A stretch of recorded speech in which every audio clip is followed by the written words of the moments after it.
Hey everyone, welcome to my channel. If you're searching for an incredible novel, check out my Patreon page. Your support will help transform this story into an exciting audiobook. Join me on this adventure. By becoming a Patreon member, you'll be helping me keep creating and bringing this content to life. Thank you for being part of the journey. Tower of God. Sequence Strength Chapter 1. A Dream. The city life was always full of lights. The night sky is blanketed by a shade of clouds and dust. Winston Heath stood atop a building, a cover of metal fibers above him.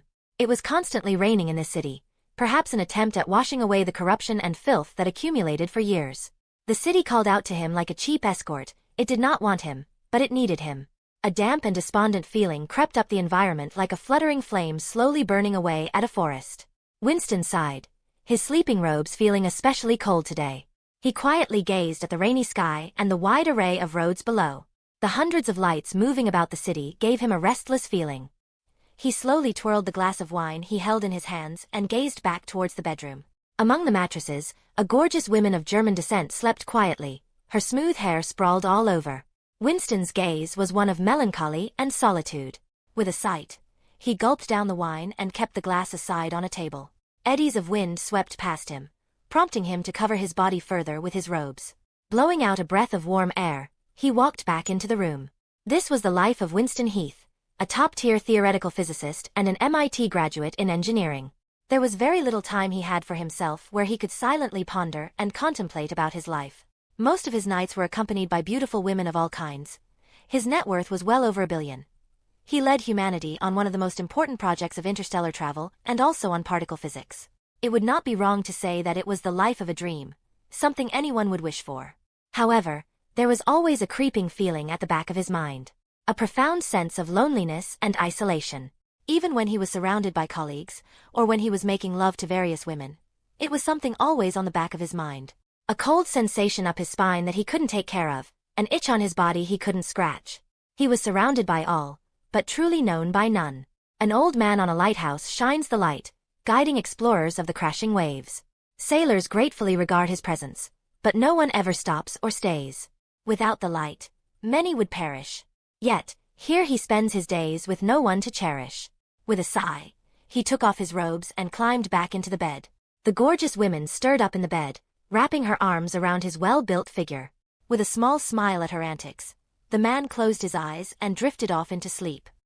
A large expanse of a rainforest was before him. The tiny droplets that made their way to the bottom, through the dense canopy, made for a light drizzle on his skin. Winston closed his eyes, feeling the sensation of water pouring over him. He looked in front of himself as he stood over a large cliffside. The gigantic forest extended on towards the distant horizon, the dark clouds bellowing above it all. The rain poured down with a light intensity. Mountains arose in the distance, with the forests covering a large part of them. Rivers and lakes littered the landscape, painting a beautiful picture of nature. The smell of wet soil, the soft feeling of droplets on his skin, and the breathtaking view. It invited a smile to his face. It felt so refreshing. Even thought it was only a dream, Winston reveled in it. He sat down on a nearly stone, his naked figure getting wetter and wetter in the drizzle. The humid air was not hard to breathe, and the chirping of birds behind him alleviated his stress. Pitter-patter, pitter-patter. Some time passed in stillness. Just then, a small book appeared before Winston. The book floated up into the air. Winston widened his eyes at the display. He was surprised. He was a very accomplished lucid dreamer, able to make all kinds of things in his dreams. It was one of the things that led to his success. Visualization of his goals was the key. However, this was the first time since he mastered lucid dreaming that something he did not intend for had happened. Without his will, the book opened up before him. The slightly yellowish paper appeared old and damp. It was completely devoid of any letters or information. Just then, letters started to appear on the book. You have 3 spin chances. Beginner's luck has been activated. Your luck will be enhanced. Winston looked on in confusion. Spin chances? His inner thoughts somewhat echoed in the surroundings. Spin? As his words fell, a small wheel materialized onto the book pages and began to spin. It spun for about 10 seconds before coming to a stop. When it stopped, the wheel disappeared and a vial with a rainbow fluid appeared. Congratulations! You have gained Lord of the Mysteries 3 pathways. And what would this be? he thought in interest. As if answering to his inquiry, more letter appeared on the book. Lord of Mysteries, 3 Pathways. You get access to the abilities of the 3 pathways of the Lord of Mysteries, the Fool, the Error, and the Door. You gain the ability to ascend to godhood. Through meticulous acting, you can ascend from sequence 9 to sequence 0 and beyond, simultaneously on each pathway. That seems overpowered? As someone that read a lot of pieces of fiction when he was about 19, Winston was somewhat knowledgeable about these things. Sequence pathways from the franchise Lord of Mysteries was one of them. Having all the abilities from the 3 pathways of Lord of Mysteries. It's overpowered for sure. He thought as he read the entire thing again for good measure. He had read the first book of the Mysteries series from Cuttlefish in his free time. It was, in essence, one of the greatest pieces of fiction ever written in his eyes. At least in terms of web novels. Heh. I wonder how stressed I am, to be unconsciously materializing such things in my dream. Winston gave a self-deprecating laugh. Extending his hand, he touched the small vial diagram on the book. A bright light that seemed to be made of 1,000 colors suddenly flashed, and the same vial materialized before him. Winston's reflexes kicked in as he hurriedly took a hold of the vial before it could fall. Now let's see, he said as he inspected the vial from all angles. I'm supposed to drink this, right? He thought as he removed the cap and poured the contents into his mouth. He had expected the fluid to have some sort of taste. However, there was only a slightly cool sensation on his tongue. Well, can't be hoping this much from a dream, he thought, and once again looked at the book. You have successfully consumed and assimilated the triple pathway sequence 9 potion of Lord of Mysteries. Congratulations. You are now a seer, an apprentice, and a marauder. Your soul had been made anew. You have 2 spin chances. That oddly seems like something I would really like as a teenager, Winston muttered under his breath. Remembering the type of material he used to read and the type of fantasies he used to have as a teen, a small smile appeared on his face. I was so immature back then. Always thinking of impossible stuff like second chances. He laughed heartily, although his expression was one of melancholy and sadness. Spin. The wheel on the book began to spin once again. This time, after it stopped, an image of a golden monkey-like human came into view. Congratulations. You have gained Instinctual Fighter. Winston touched the image of the human, which made it disappear. He held his chin in contemplation. What is this supposed to be? Just like before, a description of the reward came into view. Instinctive Fighter. You are naturally adept at fighting. Combat and ways of martial arts come naturally to you. Through proper training and years of experience, martial arts can be copied through sight alone. Heightened resistance to stress and diseases. From the description was clear that the second reward was also very, very powerful. It wasn't anything that his first reward wouldn't allow him to achieve, but just a great starting buff. His first reward was something that would take time to accumulate strength after all. This would have helped me in my wandering years. You have 1 spin chance. Spin. The wheel once again began to spin. This time, as it stopped, the image of a perfectly smooth sphere appeared on the book. Congratulations. You have gained Spherical Soul Crest. Spherical Soul Crest. A spherical crest that resides in the soul. Converts the soul into a perpetual motion machine that it always in a state of inequilibrium. The soul will never reach a state of equilibrium, making the soul effectively immortal. Winston marveled at his luck. Wow! Any one of these things would propel any person to the top of the world.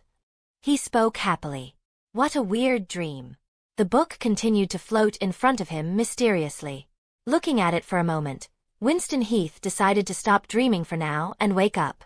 Closing his eyes, he simulated the sensation of falling. And then, darkness overtook him. The next day was one of transcendental surprise and sorrow. For one of the greatest minds of the human race, one of the most intelligent and qualified theoretical physicists, had been found dead in his bedroom. The post-mortem reports say he died mysteriously, without any ailment, disease, or physiological disorder. The death day of Winston Heath was triggered a worldwide movement of sadness in the populace. Chapter 2. A new sensation. Winston Heath. See the childlike state of a grown man, one that would propel his species to the stars, a gift that he himself could never hope to get. He lights the fire in the scullery, shedding light onto the outside fields, torn and covered with rags of snow and dirt, beyond which stand tall redwood trees that harbor a last few wolves. His eyes travel to the sorry figure of his father, a man supposed to be a teacher, yet one that failed to teach his son anything. He cannot read and he cannot write. Every day he carries farming tools to the fields to plow incessantly the ground, through which the final grain could land onto his plate. 12 years ago, his mother had passed. The virtuous woman who had spent 9 months, protecting in her own bosom the one that would chase her off, was reduced to nothing more than a spectral figure in his mind. The father does not say her name, the child does not know it. He has an older brother to name, one that ran off with a rich old lass that whispered seductive promises of glory and money into his ears. His own figure is thin and malnourished, his cheekbones protrude out and the ribs are visible. The father does nothing. At 13 he runs away, his mind harboring a taste of violence that will get him through. He boards a boat that travels at night with bulbs alight, seemingly entire cities afloat on an insurmountable body of water, carrying lost souls to their final rest. He sits among the people, all diffident in their own respects. He gets into a fist fight at the back of the deck and leaves his opponent in a pool of blood. For the first time in a long while, his pockets are not yet empty.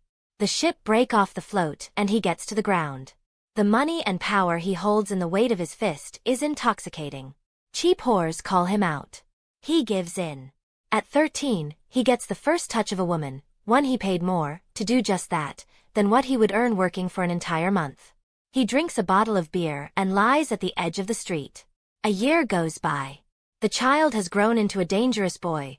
His fists are big and the arms have picked up meat. His reputation precedes him in these parts, as does the fear of his name. The authorities deal with him, he goes away. Then again they do, he moves. A vicious cycle. Traveling at the ships earns him greatly. In the day he sings and rests, trying to learn the languages and the art of reading and writing. At night, he descends like a fairy tale beast, fists swinging, ready to take life for the money or have his taken. The boy becomes 15. And an old man meets him at the docks. His face is a mosaic of wrinkles that run from everywhere to everywhere. Just yesterday, the boy had been shot in the back by a sailor. The old man takes him in. On the cot, Winston lays. The old man speaks. Your name? Winston. No last name. None that I'm aware of. Then you got a problem taking mine? Winston stares at him expressionlessly. Heath. Call yourself Winston Heath from now on. The old man pishes his nose slightly. His face was a blend of the warmest colors Winston had ever encountered. Why are you wandering around like this? I have nothing else to do. Have any experience of study? I do. You do. Sometimes. I know how to read now. Winston smiles. The old man smiles back.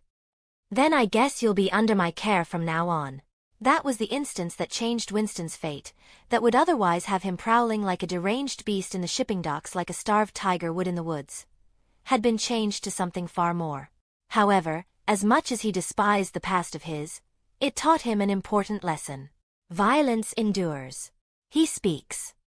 Winston jolts awake, his entire upper body naked while his underside is covered by nothing but an underwear. His built body lies along the stone-cold ground, the dirt getting into his hair and dyeing his fair skin. He gets up and looks around. All around him is a large cave. There is nothing else that could be described. It was dark, yet somehow he was able to see. Suddenly, a stream of information flooded into his brain. It was the 3 Sequence 9 potions, working their magic. Sequence 9 of the Fool Pathway. Seer, providing enhanced memory, spiritual intuition, divination abilities, enhanced spirituality and finally, access of ritualistic magics. Sequence 9 of the Error Pathway. Marauder, providing enhanced dexterity, strength and agility, night vision, mastery of theft, superior observation on the border of mystical and finally, agile hands which provides mastery over combat. Sequence 9 of the Door Pathway. Apprentice, providing mastery over spirit vision, ability to open doors, inside of walls and other objects, effectively allowing a person to go through them and finally, ability to lockpick any non-mystical and some mystical doors. All 3 combined, although did not offer an instant power-up, made way for an increasingly annoying combo. It could be said that even at Sequence 9, the Beyond of the Cowardly Trio pathway were particularly harder to kill than any other pathway. Again, he looks around. Nothing but the dirt, the stone and the darkened walls of a god-forsaken land. He did not where he had ended up at, but he knew everything was very much real. As someone that had mastered lucid dreaming, he knew the feeling of a dream. The clear distinction between a dream and reality was the difference between night and day for him. If he couldn't tell, he wouldn't expect anyone to. He did not know how, but the contents of the dream had not only been contents. They had somehow turned real and transported him to this place. It was surreal more than anything. Stranger than the black nights of the darkened hell he lived and thrived in, and more eerie than anything his transcendent imagination could ever hope to come up with. Getting up, he felt his body. It was strong. The strength he felt coursing through him was unlike anything he had ever felt when he was still back home. He balled his fists up and punched the air. A slight whistling sound gave out as the punch fell on empty air. Winston turned back and punched again. Then with his right fist, and again with the left. Each punch left a whistling sound hanging in the air, the slightest of hum buzz that would normally be hard to pick up on. He breathed. Then, with a tremendous effort of the legs, he began running. His legs carried him faster than he had ever run before, a speed which he felt was equivalent to about 36 kilometers per hour, or 10 meters per second. Stopping just before a wall, he punched the solid stone. Bam! A crisp sound ran out, with a depression appearing at the spot of impact. He pulled his arm back, his fist bruised from the impact. The wall before him had a large prominent crack running down from the place he had just punched, with various secondary cracks running along like the tributaries of a river or the branches and roots of a tree. Winston nodded to himself. Physicals have been enhanced tremendously. I'm quicker on my feet and strength is above human terms. My observation skills have also been tested. Winston looked back. The slightest footprints that would normally be invisible, the little rocks he had kicked up while running, the strange layout of the cave, the way the wind moved in the space, everything was visible to him. His entire body became an observational machine, perfectly optimized to notice any changes, ticks and things he would find advantageous in the environment. Now, the only thing left to find out is the spirit vision and the door openings. I can't check ritualistic magic about now due to lack of materials. Winston mused. Without wasting any time, he sat cross-legged on the ground and began to concentrate. Winston roughly remembered the concepts of cogitation, and how it helped concentrate and utilize spirituality. And being an apprentice and seer, he had the instinctive advantage while trying out such things. Turning his mindscape blank, he imagined a perfectly round ball. A black sphere of unimaginable mass that, strangely enough, curved inwards to the top, yet it didn't. A non-Euclidean geometrical shape. The first step of cogitation was to focus the mind and direct the energy seepage to a single point. As he did so, a plethora of colors unfolded before his eyes. The staggering mosaic of unimaginably high colors that twisted and turned within his mind, like sardines in a school, rendered him unable to think for a moment. Focusing his spirituality, Winston overtook the task of a trigger. He smacked his left thumb and ring finger together over and over again, associating it with the activation and deactivation of spirit vision. Then, finally, he opened his eyes like the enlightened Buddha. The stream of colors were swept in his eyes, drawn towards a gigantic figure that dwarfed any megastructure of the modern age by far.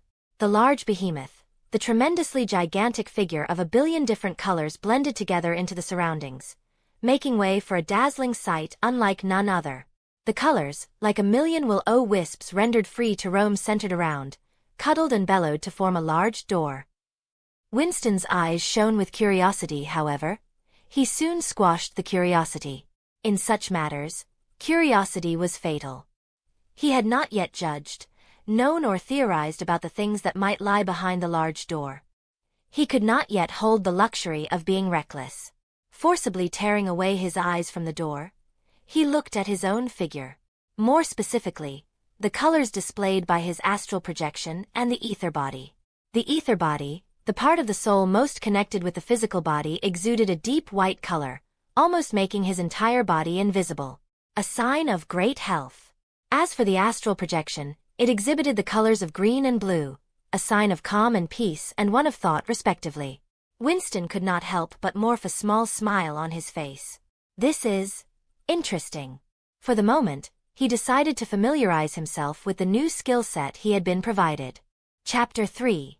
The Door. Winston dreamt of a god. A god so large that he could not be seen in the clouds from the waist up. The god walked towards a tower and walked atop it.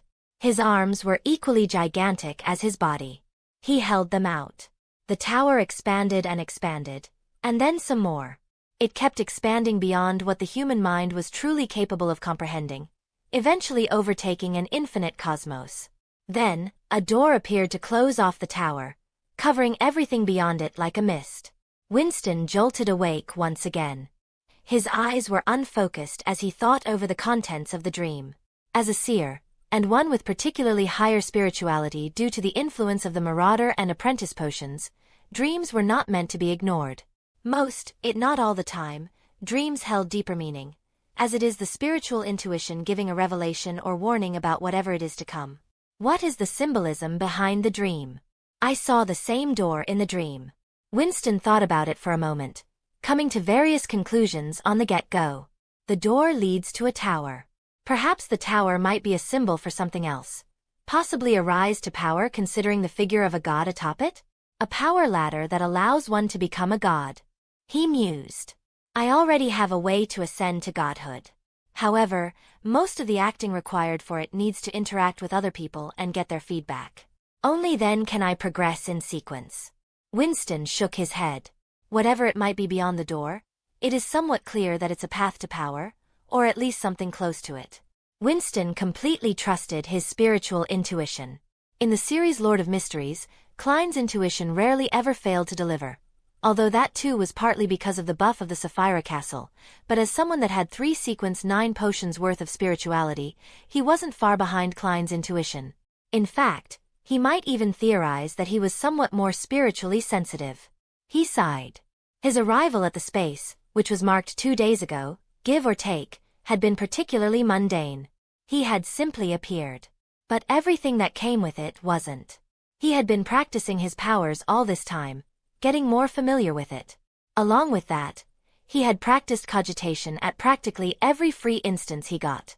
And since he couldn't stay here indefinitely, which would entail striving to death, and finally having an idea of what was beyond the door, he concluded that there was practically no reason to staying in this place. Winston got up, his eyes turning muddled as he activated his sight, unveiling the secrets beyond vision. The majestic door that spanned hundreds of meters high and hundreds of meters wide appeared in his eyes. Walking forward, he placed his hand onto the ethereal door. Not being physical, it was impossible to touch it normally, save for at the expense of spirituality and using his apprentice powers. The door didn't budge. He concentrated.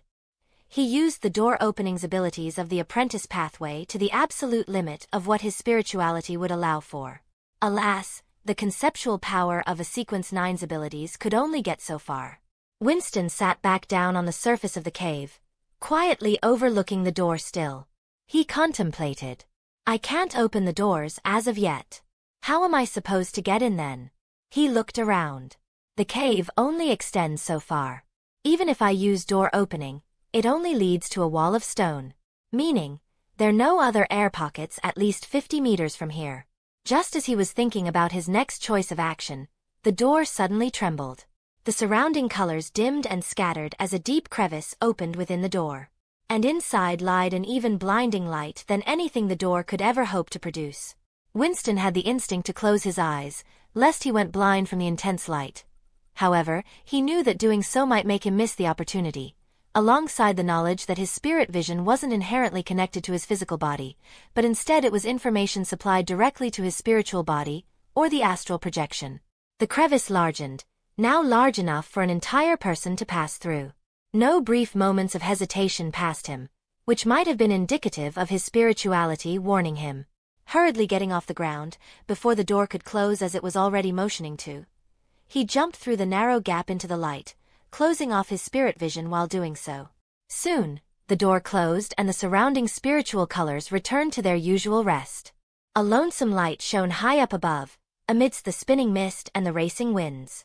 The long stone hallways, supposedly untouched for thousands of years, hosting murals of strange imagery and unknown individuals that marred the walls, supposedly unviewed for ages, The entrance to the first floor had finally gotten a visitor. Winston Smith, the enigmatic man, opened his eyes. His upper body was still completely naked with his underside covered only by undies. He propped up his chest and looked around. The murals on the walls, the long, seemingly infinite hallway that extended both ways, and the ceilingless space which had a lone light shining from above gave him the impression that it had not been probed in for centuries. Which would be correct, a sign of his enhanced deduction from the Marauder potion. He got on his feet and looked around again. Suddenly, a voice called out, "Oh ho! Another irregular. The tower hasn't received such extensive visits from the outside in centuries." A sing-song voice, a deep monotone, said from the side. Winston's sight darted to the speaker.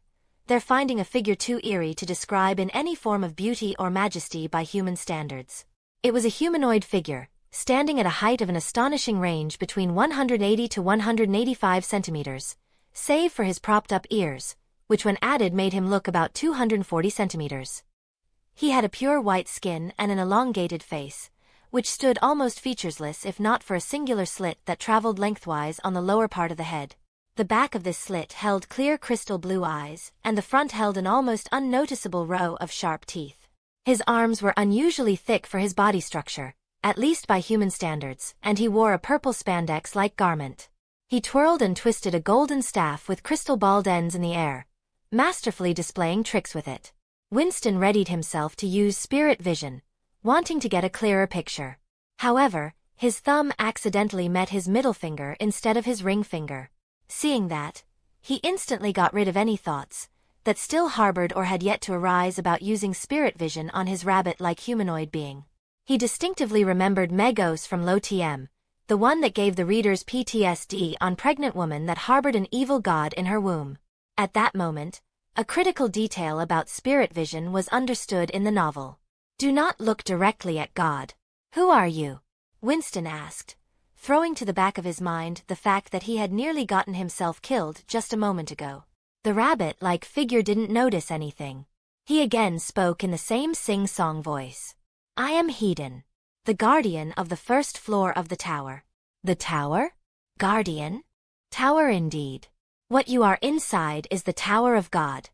He spread his arms across, as if to take the world into his arms. "What do you desire? Money and wealth? Honor and pride? Authority and power? Revenge? Or something that transcends all these? Whatever you desire is here." His staff pointed up. "Everything is at the top of the tower. Anything can be achieved at the top. The tower is such a place." Winston looked on. "As for me being a guardian, each floor of the tower has a guardian assigned to the specific floor. I am simply the guardian of the first one." Winston nodded. "I see. How many floors are there in total, may I ask?"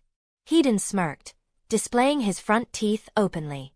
"That can only be found as you climb the tower. Do you have what it takes?" he asked. Winston quieted down for a moment. "It doesn't matter how I got here or how I ended up inside this tower. What matters is I won't survive back in that cave." He looked at the rabbit.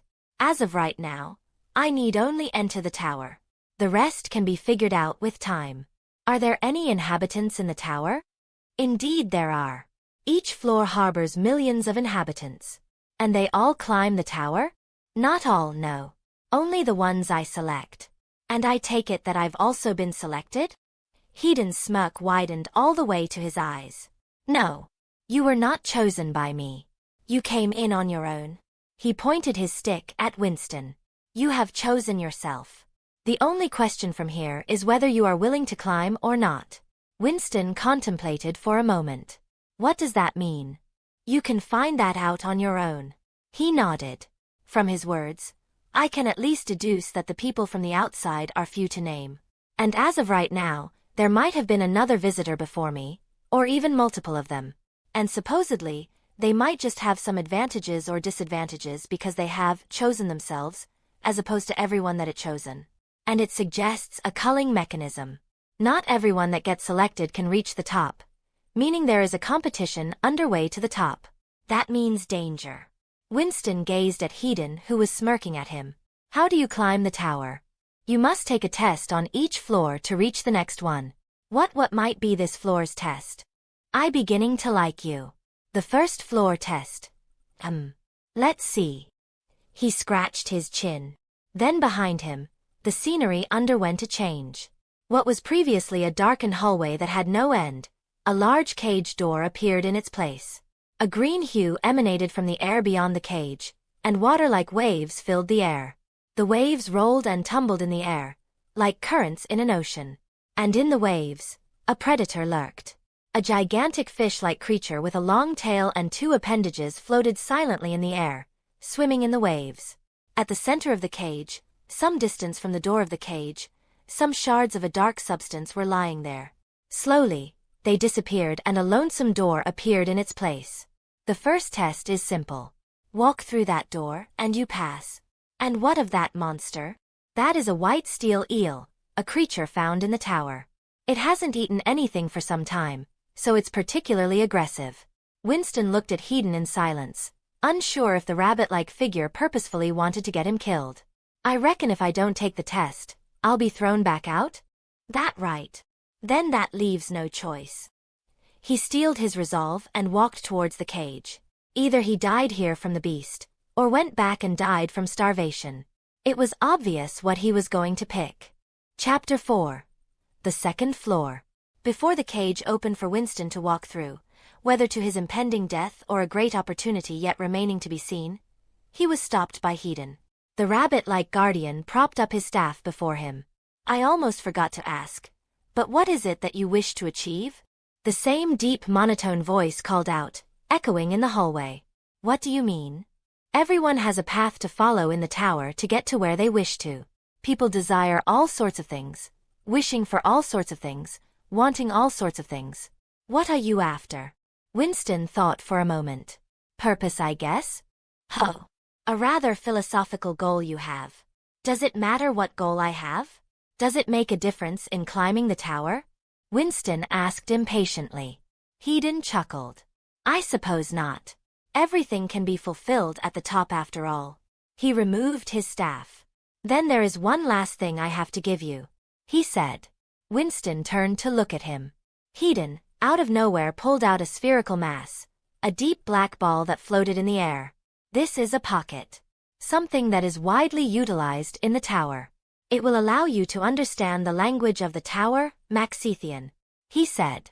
If he hadn't stopped me just now, wouldn't I have been unable to understand the tower's language? Winston felt distasteful but didn't voice out his thoughts. As the sphere approached him, a steady stream of information invaded his mind. You make the pocket invisible by saying, invisible mode. Heaton said. Invisible mode. Winston repeated, and the sphere turned invisible. Interesting. He mused. Then, let us proceed with the test. The door. Heaton smirked and pointed his head ahead towards the cage. Winston didn't speak, only walked towards the cage entrance, which slowly opened like the deep entrancing maws of death. As Heaton turned to be behind him, no longer in the field of vision, Winston tapped his left thumb and ring finger together twice. Immediately, his spirit vision became active and he saw waves. Insurmountable waves, too large to perceive clearly, too many to number, too numerous to count, too beautiful to move his head away. It was a blend of waves that moved about in the air, like a water stream moving down the river. And amidst the waves of water was the behemoth-like being that was the white steel eel. It floated with the help of the waves, following their direction and sometimes manipulating them to his liking. Winston was entranced for a second before he walked into the waves. Immediately, he felt a great pressure on his being. It felt like he was submerged at the bottom of a 7-meter deep pool, something he had previously experienced. Yet, weirdly enough, it was not hard to move as it would normally be under all the resistance. It felt like he was moving through pure air, yet there was an abnormal pressure that surrounded his body. It did not feel uncomfortable, nor did it feel wrong. It just felt strange. This feels strange, Winston thought as he moved his hand through the waves. Just then, before he even got to fully analyze the situation, a deafening roar sounded. Winston looked over at the large titanous creature that was hurling through the air. The gigantic creature, larger than any other he had ever seen, moved with a frightening speed for its stature.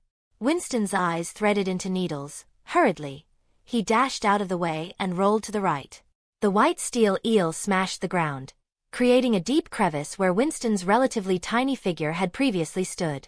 The eel stabilized itself back into the air as Winston regained his footing. Winston looked at the target of the test, the door. At the moment, the door was 54 meters away from him, a distance he could reach in 4 seconds. Without wasting any time, he began running towards the thing. The eel, with its large eyes, looked at the running figure of Winston. Why such a large creature would dash for such a tiny one for the sake of eating was beyond him. For there was no way for a creature of such size to get any sort of sustenance by eating him. However, now was not the time to dwell on such things. Winston felt the waves in the air behind him move, and at the same time, looked at the unusual flow before him. He could not look back to see, since Hedon stood at the base of the cage doors, watching him still. At that moment, his sight would turn him into a bulbous mass of flesh that did not perceive anything. And he did not have the luxury of turning it off, since noticing the waves in the air gave information about the eel's irregular movement patterns. Without his spirit vision, prediction could only be left to his spiritual intuition and natural senses. Something that he did not think would keep him alive in such a highly stressful situation where time was the key. Jumping to the right again, he upheld his footing when he saw the waves moving towards him. Immediately dropping down on the floor, he flattened out his body and tried to appear like a sheet of paper. Whoosh! The giant eel passed over him like a truck, almost throwing him off the ground and dragging his body with him like ragdoll flowing in the wind. Winston stood up as the eel passed him, and dashed towards the door. The door lied 28 meters away at this point. The eel turned back after passing the gate. It opened its maws to let out a piercing screech and dashed back at him. The enormous wingspan of the beast covered a staggering 50 meters. And this time, with its body close to the ground, it let no room for the previous trick to be played. Winston's muscles tightened. He couldn't avoid the beast. It had come too close. If he jumped towards any side, he would be hit by the wings, and then devoured. He kept running at the large sea creature. When the eel came within 5-meter range, he jumped. The maws of the eel opened at the same time. Winston turned his body in mid-air, narrowly avoiding diving headfirst into the mouth of the eel. His body impacted the hard scales of the eel, scraping off it like a piece of paper rolling across a table. A sense of pain flooded his mind as his background was scrapped by the scales. He did not stop, and immediately upon landing, he dashed again towards the door that lied all but 9 meters ahead. Getting to the point in less than a second, almost the time it took for the eel to turn back, Winston immediately activated his ability, door opening. Of course, his intuition and ability to lockpick mundane and mystical doors had already made him well aware that the door would budge with his current strength. It was a trap from the start. Hence, utilizing the door opening ability, the door opened smoothly. A dark black wave of a liquid-like state enveloped him, rushing out of the door at speeds imperceptible to the human eye. And just like that, he disappeared. The white steel eel smashed down on the ground where the door had previously stood, its mind in disarray. Well, I suppose that was a bit too easy. Hedon clicked his tongue, feeling a bit regretful. Truthfully, he had not expected the man to complete the challenge so easily. For if he had, he would have kept a barracuda, the most fiercest beast in the entire tower, instead of a measly white steel eel. Well, what is done is done. His slit opened up, revealing the razor-sharp teeth underneath. His crystal blue eyes seemed to peer into the unknown beyond, gazing directly at the figure of Winston who was being transported. Welcome to Tower of God, Mr. Winston. An abstract blend of colors greeted him.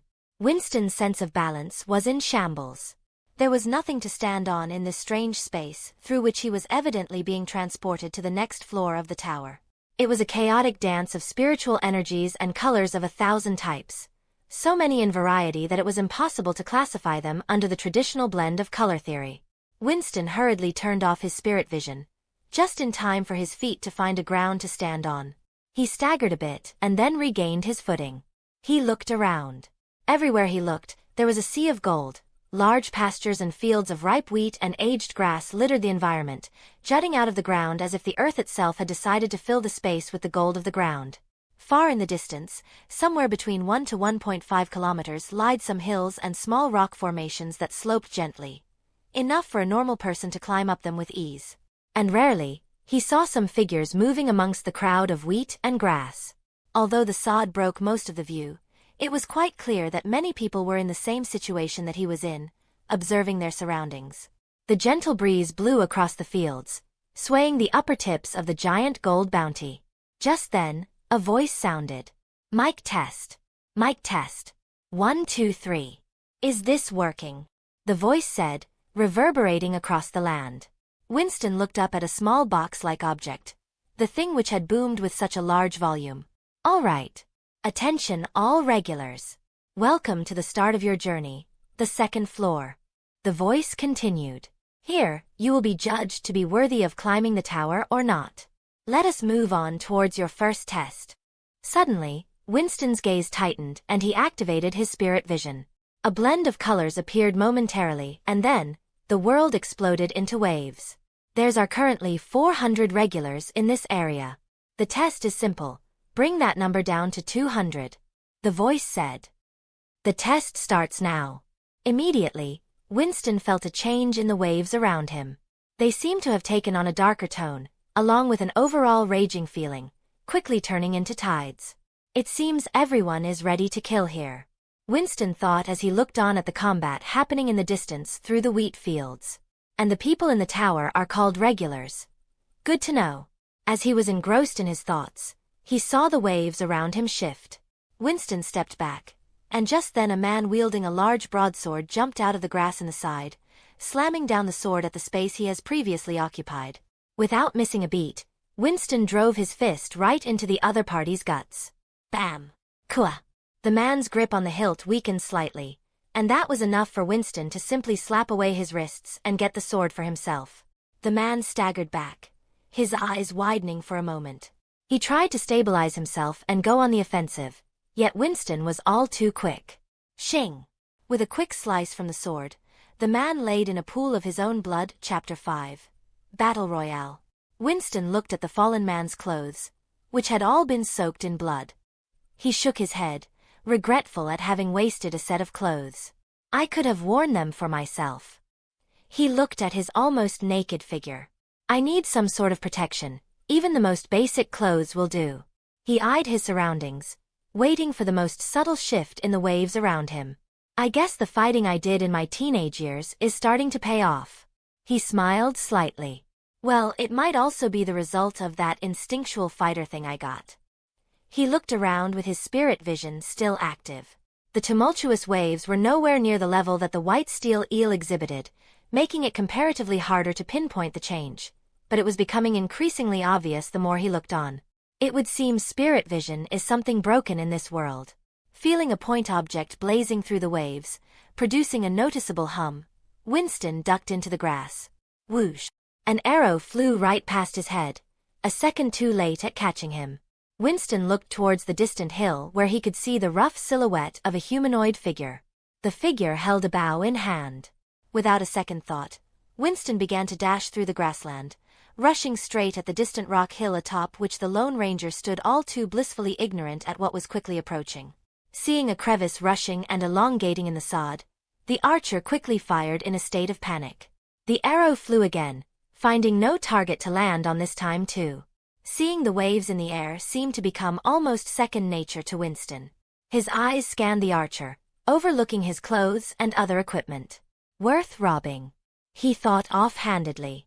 As the thought arrived in his mind, the simultaneous realization that he was beginning to think like a marauder now dawned on him. He chuckled a bit, quickly reaching the base of the hill. More arrows were fired from the bow, and so they were dodged. Winston moved with a frightening manner, with an unpredictability in his next moves like an insect. The archer, seeing the man reaching the base of the hill he had kept for himself, began running down from the slope. Just then, something grabbed him from the back of the neck. Bam! And then, a rough fist drove itself into his stomach. His eyes almost bulged out of his sockets and spit flew out from the now open jaw. Arg! He gave out a rough cry of pain. His stomach burned with unending amounts of hair. His grip on the bow loosened and it fell down on the ground. Winston stood behind the man, his broadsword on the ground and his fists ready to pummel him to a near-death state if necessary. He held up the man from his collar and gave him another punch right to the face. The man passed out, and Winston took his clothes for himself. Having stripped the man almost naked, Winston cleanly sliced open his throat and ended his life. A bit too tight for my liking, he thought as he stretched the sleeves and the collar of his now ranger-like garment.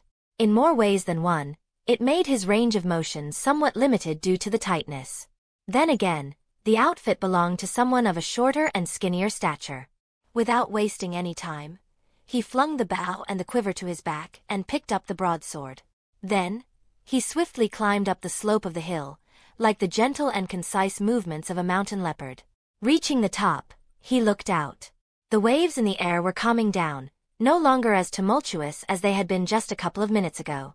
The air blew across the land, carrying with it a rough smell of iron. Everyone is ready to kill here. Winston's eyes were serious as he called forth his pocket.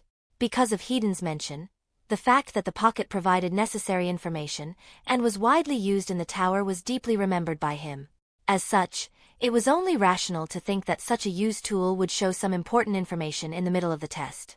Because as he understood it, the tower inhabitants did not need any pocket to translate the language into Maxithian, because well, it was their own language. If not for the usage of a translator that it served for him, the obvious function would be. The spherical ball appeared beside him, the number on it ticking down rapidly.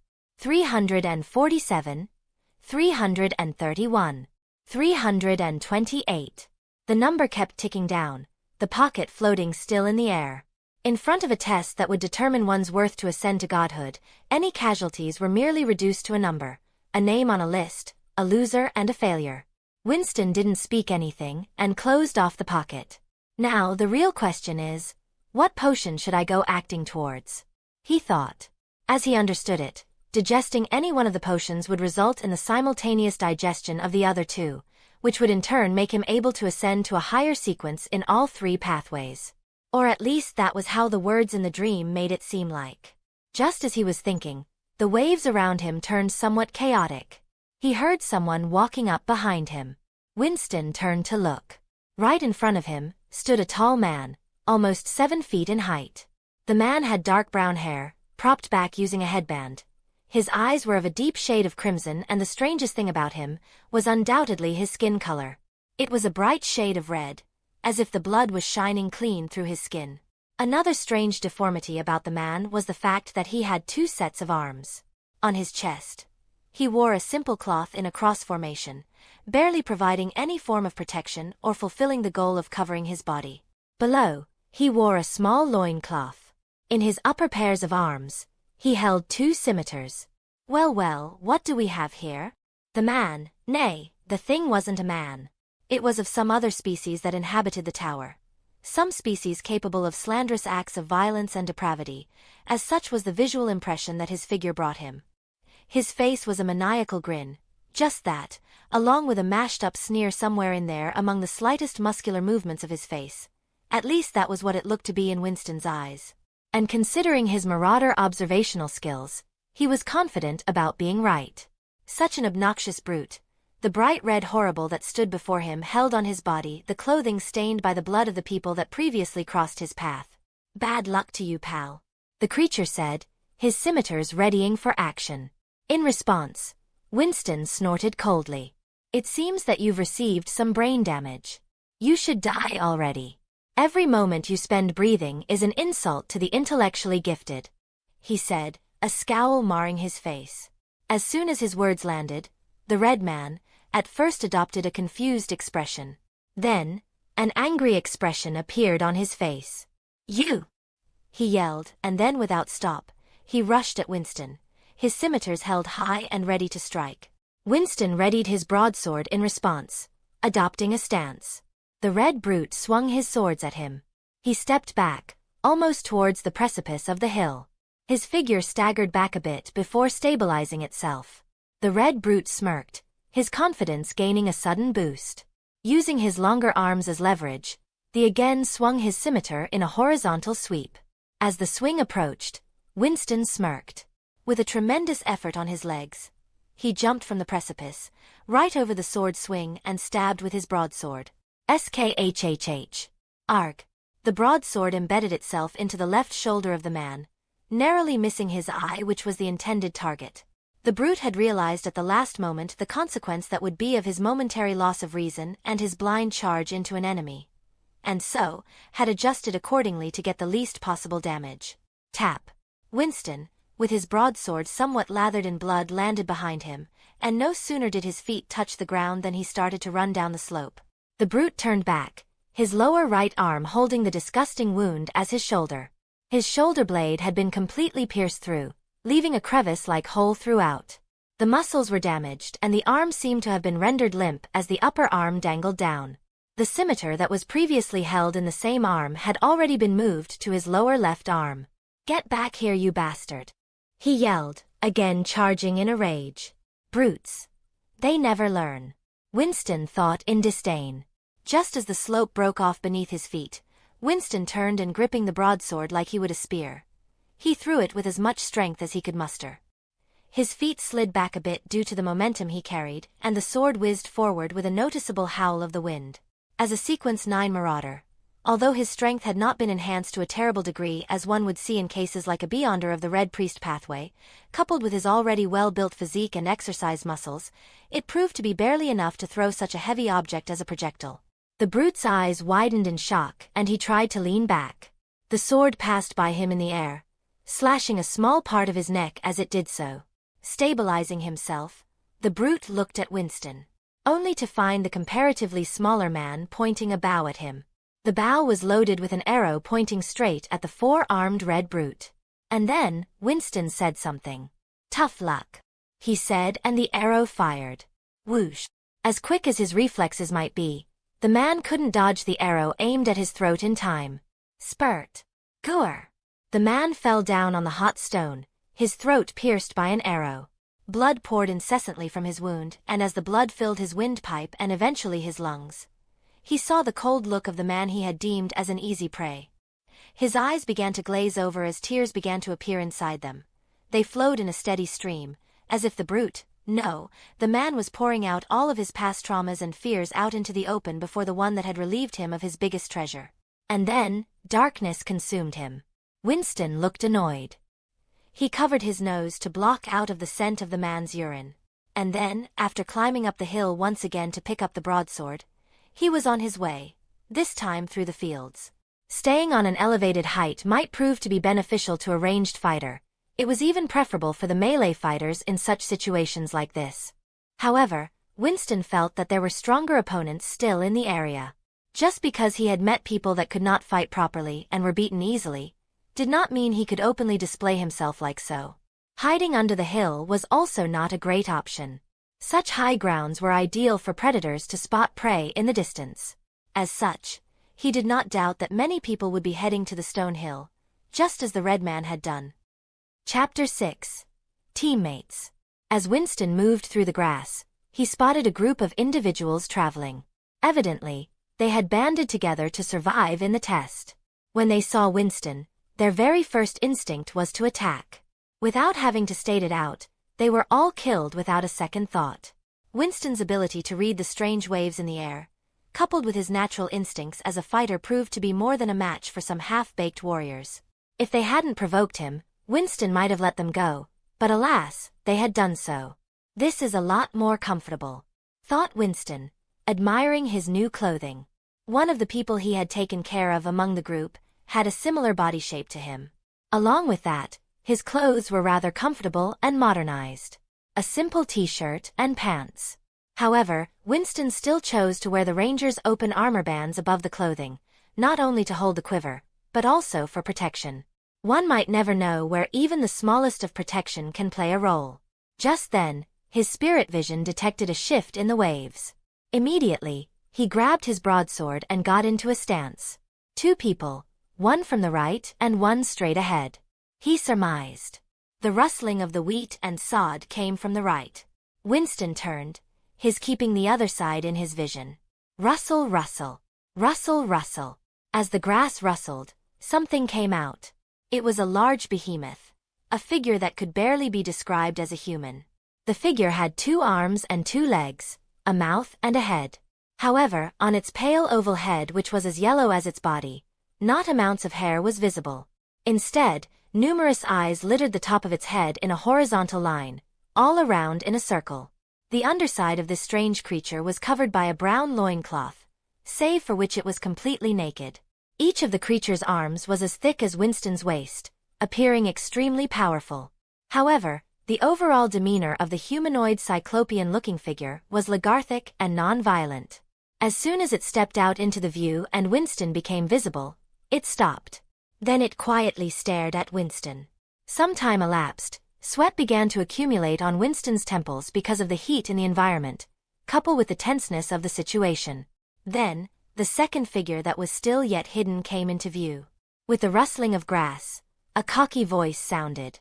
"I would put down the sword if I were you." The voice spoke. It was the voice of a male, one that seemed particularly pretentious and arrogant. Having spoken, a young man in his 20s walked out of the cover of wheat. He stood at a height of about 5 foot 11 inches, a bit smaller than Winston, who was 6 foot 1 inches. His hair was wild, sprawled all over and jutting out into the air, overall looking quite absurd. It seemed to be one of the instances where anime hair seemed to fit in the anime, yet failed to be appealing in the real world. His hair was of a dirty brown color with shades of black in them.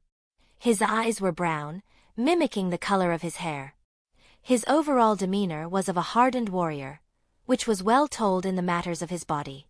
His lean but packed muscles suggested untold hidden strength. His upper body was covered by a tight shirt of primarily white color, yet riddled with red streaks diagonally across. Along with that, he wore protection straps which were also red in color. On his legs, he wore loosely fitting pantaloons, which looked more like pajamas. He has a spear swung over his left shoulder and appeared arrogant. His chin was held high, eyeing him with interest. "What do you mean?" Winston asked cautiously. "Their kind is mostly peaceful. They don't attack unless provoked first." The man glanced at the creature. "However, they do hold great capacities for violence." Having said that, the small clearing that they stood in again descended into stillness. After a bit of thought, Winston calmly put down his sword and relaxed his figure, never taking a moment to look anywhere else than the two figures. The large creature staggered for a moment, before again continuing to walk. The creature descended into the grass and walked away. Eventually, even the rustling caused by him stopped. "See? I told ya, didn't I?" the man said. Winston pointed his sword at him. "And what do I make of you?" he asked. Hey, no need for that." He held up his right hand, his spear still flung over his left shoulder. "I wouldn't want to kill someone if it was avoidable." "I hold the same sentiments," Winston said. "But there's nothing stopping anyone here, is there?" he continued. The wild man laughed with a maniacal grin. "Damn right there ain't," he continued, "but I'm not looking to make any enemies here. Especially people like you." Winston raised an eyebrow. "I can practically feel that you're strong." The man pointed at his head. "Anyone that can't tell that isn't actually a warrior. Your stance doesn't suggest that you're a beginner. You might not be too accomplished in the art, but you're definitely skilled enough to defend yourself." "And you want to team up then?" Winston asked, reading the man's intentions. "Bingo." The man snapped his fingers. Then, before Winston was able to say anything, something spoke all across the fields. "Attention all regulars," the voice said. "Stop fighting. The test is now over. Anyone still fighting after the announcement will be eliminated." Just as the voice sounded, Winston saw the subtle shift in the waves all around, which calmed down completely, now appearing like the gentle tides that impact the beach. "Great. Now on to the next test. To climb the tower, personal strength alone is not enough. So, you must make teammates. Make 3 teammates in the duration of 5 minutes. Anyone that doesn't have 3 teammates by the end will be eliminated. To signify that you have a teammate, you must be touching the people by the end of the 5 minutes." Winston turned to look at the man, his expression turning thoughtful. "They must be trying to test our adaptability and flexibility. Making friends with people you just tried to kill. And with a short time frame, finding someone else in the field would surely be a challenge. As such, people have no choice but to befriend their immediate enemies. Quite a sadistic method, but extremely practical. This way, even the people that have hid during the entire battle royale will be forced to come out and partake in the test. Winston shook his head and looked at the man again. So, wanna team up? Winston nodded. I don't see any reason not to. With that they shook hands. Their bodies were still positioned in a manner through which they could defend if the other party tried something, even though the voice had made it plenty clear that those that do not follow the rules would be eliminated. It was simply a form of caution. One must never be too trusting in such a situation. Winston Heath, he said. Zarin, the man replied, the same smile plastered on his face. Winston motioned with his head. Let's go and find our third member now. The man nodded and they departed from the clearing, in search of their third teammate. The young man runs until his legs can't anymore. His pursuers are all too far behind, or perhaps they're approaching rapidly. He couldn't know in any way. He huffed and laid on the ground. His life was no longer just his own. His remembered his partners laying in a pool of blood as the authorities killed them all so mercilessly. Why is this happening? All we did was steal some food. He weeps under the wooden table, over which the sky itself cries down a torrent of raindrops. Snot runs down his face. He covers his eye, shielding himself from all the dangers and fears of the world. And then, a god appeared before him. Shaeya, bathed in a golden light, rising from nothingness like a transcendent figure of his wildest imaginations. The white god appeared all-encompassing. The small rocks on the ground stretched out their shadows into thin lines that spanned innumerable distances in front of his radiance, and one of his own appeared behind him, stretching on for miles. The white razor teeth of the radiant god were hidden under the black slit that extended to the back of his head. His glory couldn't be described in mere words. Oh, how glorious he was! I will give you a chance to be something bigger. Tell me, what it is that you wish for. The voice of the god boomed in the surroundings. The young man's eyes were clouded with tears, yet no more flowed. The sky, as if mimicking his own state, had stopped the incessant rain that just before poured down like a broken tap. I want to be free. The young man yells. The god smirks. Then, you will have the chance to climb the tower. And with that, the young man appears in a sea of gold, grass, and wheat all around. Then, a strange box that floated in the air spoke the words. And then, the killing began all over.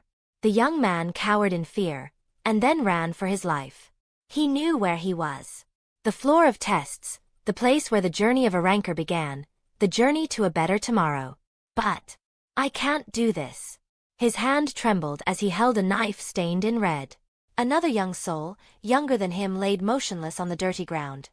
His throat cut open by the weapon he currently held, and at some point was held by the same one who had been delivered to death's door. Huff, huff, huff. The young man hyperventilated. He ran and ran, away from the ones that chased him and away from those that wanted to kill him. Eventually, he hid behind a rock formations, shielded by a large stone hill. There he sat, silently weeping, muffling over his own voice, as the box once again delivered the words. It was something about finding teammates. The young man laid there silently for about a minute. Time passed in the same stillness, the one sound being the rustling of the grass in the breeze. Sniff. I need to go. He spoke, and got up. The young man walked in a random direction, letting the wind take him to his destination. He sniffed and whimpered. Eventually, he heard someone walking through the sod. Rustle, rustle. Rustle, rustle. Two men walked out, one with dark black hair, wearing a white t-shirt, and the other with dirty brown hair, wearing tightly fitting white shirt having red streaks diagonally across. Hey, look! A potential teammate. The one with brown hair exclaimed. Chapter 7. Regulars. Winston and his new teammate Zarin walked for some time, not finding any person to get into their team. Within this short time frame, Winston had deeply analyzed Zarin's astral projection and ether body. His entire astral projection was bathed in a red glow, a color that meant passion and extroversion, along with a secondary color which was yellow, symbolizing happiness and extroversion. However, within, it held a tinge of blue, which meant coldness and stillness and that one who is in thought. Seeing this, Winston felt both relieved and wary. Relieved because his new teammate wasn't simply a mindless brute, someone that doesn't think before acting. And wary because of the same. On the outside, the man appeared quite rambunctious, and truthfully he was. But within, somewhere he held a calculating personality as well, however small it may be. Winston nodded imperceptibly to himself. Man, we're not gonna find any teammates like this, Zarin yelled while summoning forth his pocket. The pocket held a timer that ticked down. No counting 3:43, 42, 41. Seeing this, Winston's eyes narrowed. Not getting a teammate means failing the test. Though I won't be thrown back into the outside, there's always the possibility that I wouldn't be able to re-enter the tests. Although he wasn't too knowledgeable about the modus operandi of the tests, Winston felt like not taking any chances. Immediately, he deeply scanned the airwaves. Then, finding nothing worthwhile, he stabbed his sword weakly into the ground. Wait, he said softly. Huh? Zarin looked confused. His eyebrow was raised as he looked at the silent figure of Winston. Closing his eyes, Winston repeated a phrase 7 times. The person closest to us. The person closest to us. The person closest to us. Although he was somewhat doubtful about divination, since he somewhat remembered about using specific languages to utilize divination, which he didn't know, he couldn't help but try in the common language of the tower, Maxithian. Even if he remembered incorrectly, and divination could be used without any specific language, it was better to try. Imagine him failing to get a teammate because he kept thinking that dowsing rod seeking needed Hermes language, when in fact it didn't. He wouldn't be able to show his respect to the fool. Praise the fool, he yelled in his mind at the end and let go of the hilt of the sword. The sword stood still for a moment before pointing slightly to the right. The surreal sight of the sword hung midair without falling over was strange to say the least. But then again, it was possibly the least strangest thing he had experienced in these days. Winston grabbed the hilt of the broadsword and motioned for his teammate to follow him. This way, he said simply. Whoa! What did you do just now? Is that some special Shinsu art? Are you a Shinsu user? Zarin yelled, hurriedly following along. Shinsu? Winston expressed his doubt in his mind, but didn't dare voice them out. Having the marauder's sense of observation was transcendentally helpful. From the short sentences, he had deduced the fact that Shinsu might just be something that was commonplace in the tower and was mundane knowledge. And the way Zarin had spoken about the so-called Shinsu users, Winston felt that they might just be something special. Who knows? Winston smiled and shrugged his shoulders. Maybe you'll find out in the future. He continued. Zarin looked at him weirdly. Can't you just answer the question? He thought in confusion. Indeed, Winston was well suited to be a beyonder of the coward trio pathways. Speaking of, the fact that divination was not in need of the special languages was a deep relief for Winston. Obviously, it could also be possible that Maxithian itself was capable of doing the same at a smaller scale. But Winston doubted the fact, considering how commonplace the language supposedly was in the tower. Actually, won't I receive some mystical knowledge at some point in the Marauder pathway? Or was it the Apprentice pathway? Winston mused while walking through the grass. Just then, they walked into a smaller clearing, about 2 meters in diameter. At the same time, Zarin yelled with fervor. Hey look! A potential teammate. Winston looked at the figure of the young man that had appeared before them. The young man stood at a height of 6 foot 1 inch, just as big as Winston himself. He had dark black hair and eyes of similar color. He wore a beige robe, loosely fitting on his thin and lanky figure, making him look somewhat comical, if not for the large stain of crimson blood that marred the entire front section of the robe. His eyes were a little maddening, constantly shaking, and were a little red. Streaks across his cheeks suggested that he had been crying. Bro, are you all right? Zarin asked, gazing at the newcomer strangely. Why you guys? Will you please be my teammates? The man yelled, stuttering in between the words. Winston narrowed his eyes but didn't say anything. Zarin looked back at him. Visible mode. Winston said, and a spherical ball appeared beside him. His pocket. The pocket still counted down on the timer. 0:57, 56, 55. The time's running out. We won't be able to find anyone else. We'll just have to make do with what he got, Winston said, almost whispering. Zarin nodded. Then, a silly smile appeared on his face. Well, you're in luck today, little man. We just happen to lack a party member, Zarin said. He walked towards the young man and patted his back wildly, making him stagger.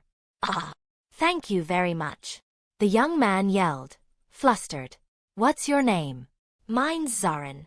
My name is Amon, the man yelled.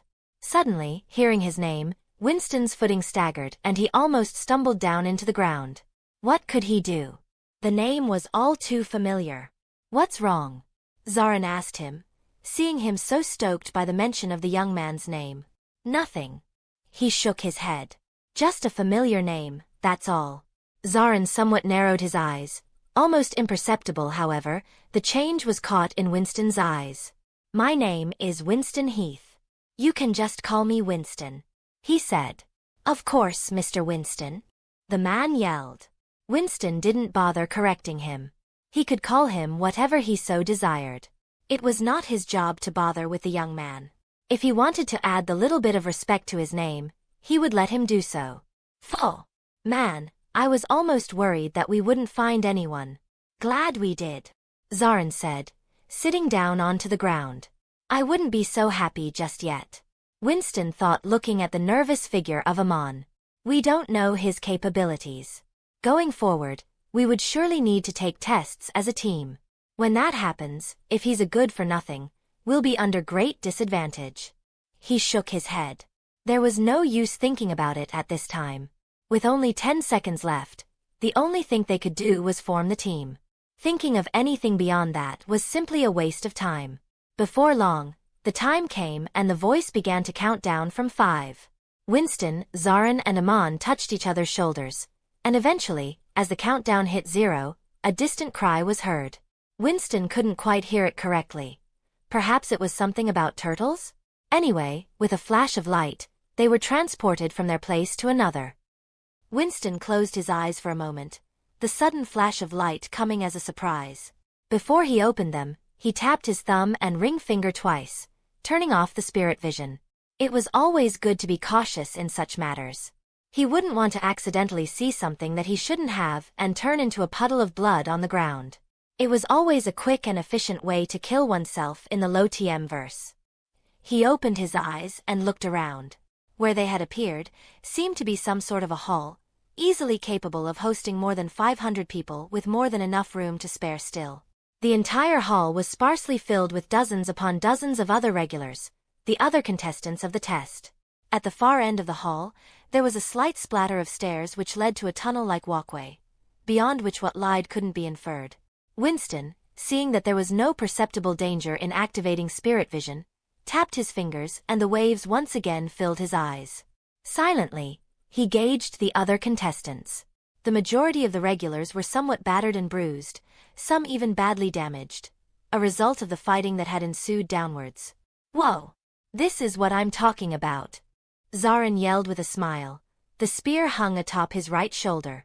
Amon at the side also looked around in amazement and shock. There's a lot of people here, Amon said meekly. Those are all our enemies. Watch out, Amon. Keep keen observation. Zarin told Amon, nodded seriously. Winston ignored them and continued to gauge the other regulars. Just then, his sight landed on something. A gigantic collection of brilliance, an epicenter of a tumultuous hurricane, the eye of the storm that flung the waves around itself like it were an adult pulling along splinters of paper. The large collection of waves seemingly took the shape of a sword-like bladed weapon, tampering at the top, jet black in color, which he could see with his spirit vision, even thought the sword was covered by cloth. The entirety of the glorious wave dance that seemed to be happening around the sword almost occupied half of the hall, appearing blinding even. It was to the point that Winston seriously considered himself having some brain damage, considering that he had not noticed such a terrible disturbance first. In fact, the entire thing was terribly hidden, right until he had casted its gaze at the one that held it. It was a weak-looking boy with innocent eyes. He had brown chestnut hair and the same brown eyes. His overall figure was seemingly petite and looked extremely weak. Winston's eyes widened in confusion and in shock. Then, the sword trembled. And with it, the waves too. Winston hurriedly teared off his eyes from the sword as he felt a slight irritation in his temples. He looked the other way, wanting to ignore the sword and its holder entirely. "I'll scan the other side and turn off the spirit vision," he thought. As his eyes scanned the other side, his gaze fixated on another peculiar person. It was a lady, quite short in stature, green in color and yellowish-brown eyes. She had short brown hair and held a peculiar weapon in hand. It was a large hook-like structure, more like a fishing rod than a weapon used to practical combat. The weapon was slung over her shoulders. However, the peculiar thing was the same. A turbulent raging current of waves all around itself, forming a circle with it as the epicenter. The weapon trembled again, and with it, the waves too. Tapping his fingers hurriedly, Winston turned off his spirit vision. What the fuck? Chapter 8. Barrier. Winston felt his head spinning. Seeing two weapons of such a caliber that they could elicit such a profound power in the surroundings waves in the same hallway was particularly baffling. Is such a level of strength commonplace? He thought grimly. And so, the urge to rapidly act and progress in sequence arose in his mind. Just as he was thinking, a small commotion at the other side of the hallway overtook his attention. It seemed to be a fight between two of the contestants, one of which had had his arm badly wounded by the other party, and now was asking for compensation. Winston and his teammates looked on in silence. To the side, he heard Zarin speak. "What idiots!" He shook his head. As Winston was about to say something, a resounding voice boomed in the hall. "I believe everyone was prompted to cease all sorts of fighting. It seems people don't take the words of a test administrator seriously," said the voice, the source of which was a tall man standing right before the hallway that led to some unknown place. The man stood at a height of 2 meters, with his hair a light color of blonde with bright golden eyes. His eyes held 2 black spots under them and his body was somewhat muscular, even clearly showing under his clothes. He wore a white lab coat with black trousers and gloves of the same color.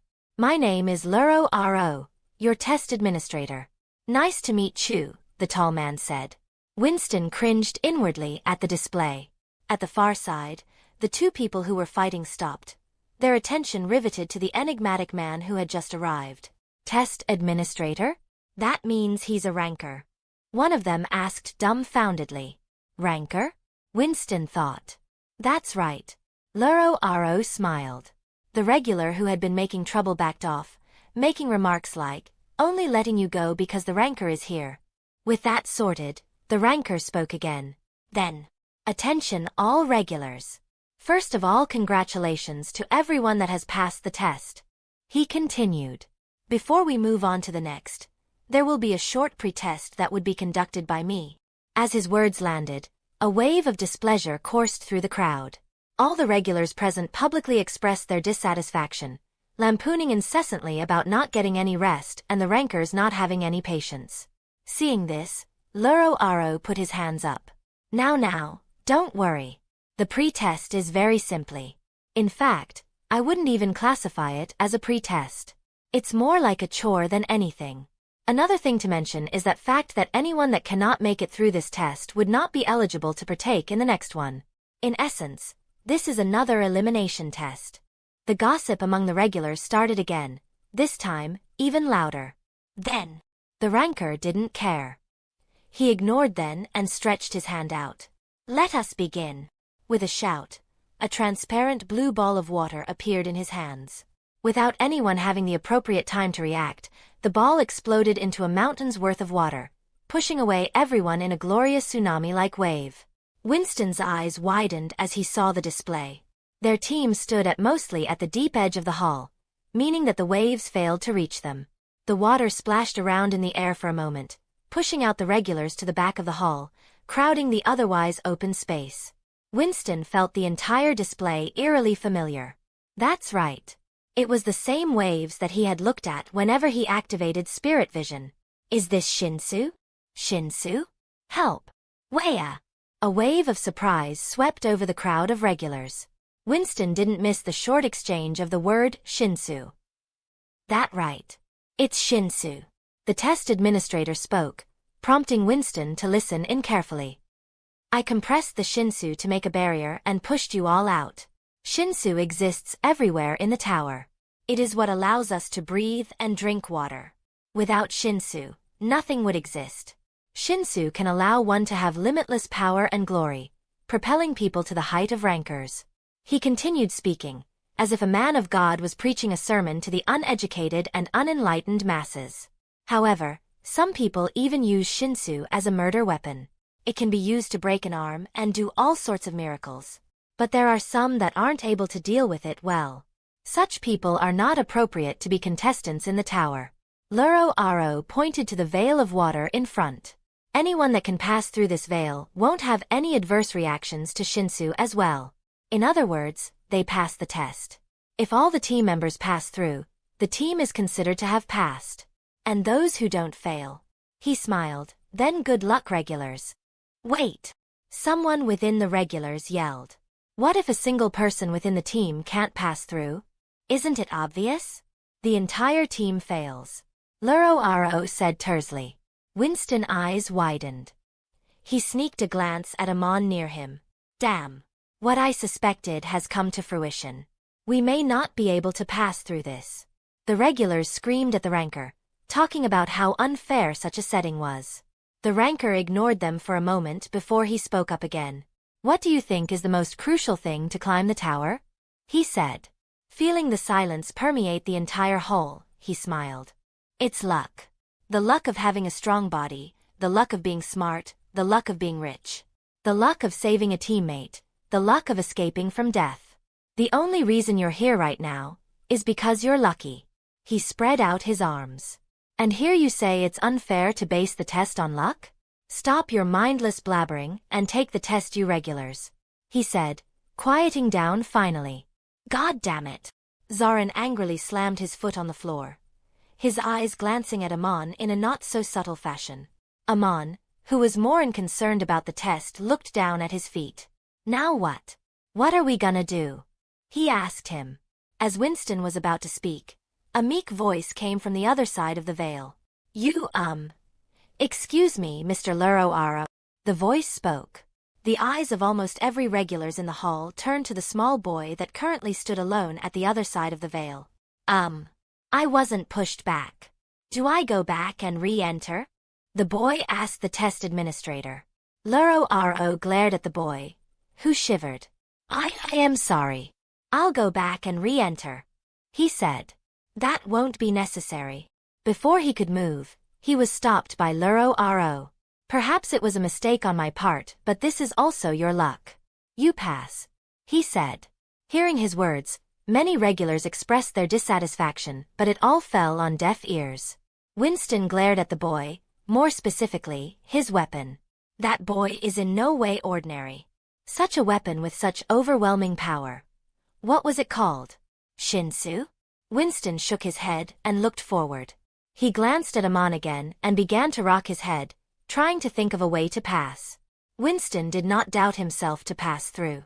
The moment the ranker had pushed the water out, he had activated 5 or more seconds to analyze the veil. The waves weren't as tumultuous as they were on the first floor where he had taken Hedon's test. He could keep his spirit vision going indefinitely, but the presence of the weapons, with their gigantic wave hurricane, messed with his vision, making it practically harder to see anything useful. It was not a matter of not being able to, just a matter of displeasure at the presence of the two weapons. Amon said at the side. Don't worry, Mr. Winston. Mr. Zarin. I swear I will pass this test, he said, his eyes filled with determination. Winston looked at him, finding his little bout of motivation heartwarming. Unfortunately, motivation isn't going to get us anywhere, he thought. Then, he began to walk towards the veil. Oh? Going already? Zarin asked behind him. You guys come behind me, he said simply. As of right now, he could not see any way that could enable him to help Amon, even if he wanted to do so. All he could do was hope that he had what it takes. Winston passed through the veil without problems, barely feeling a breeze.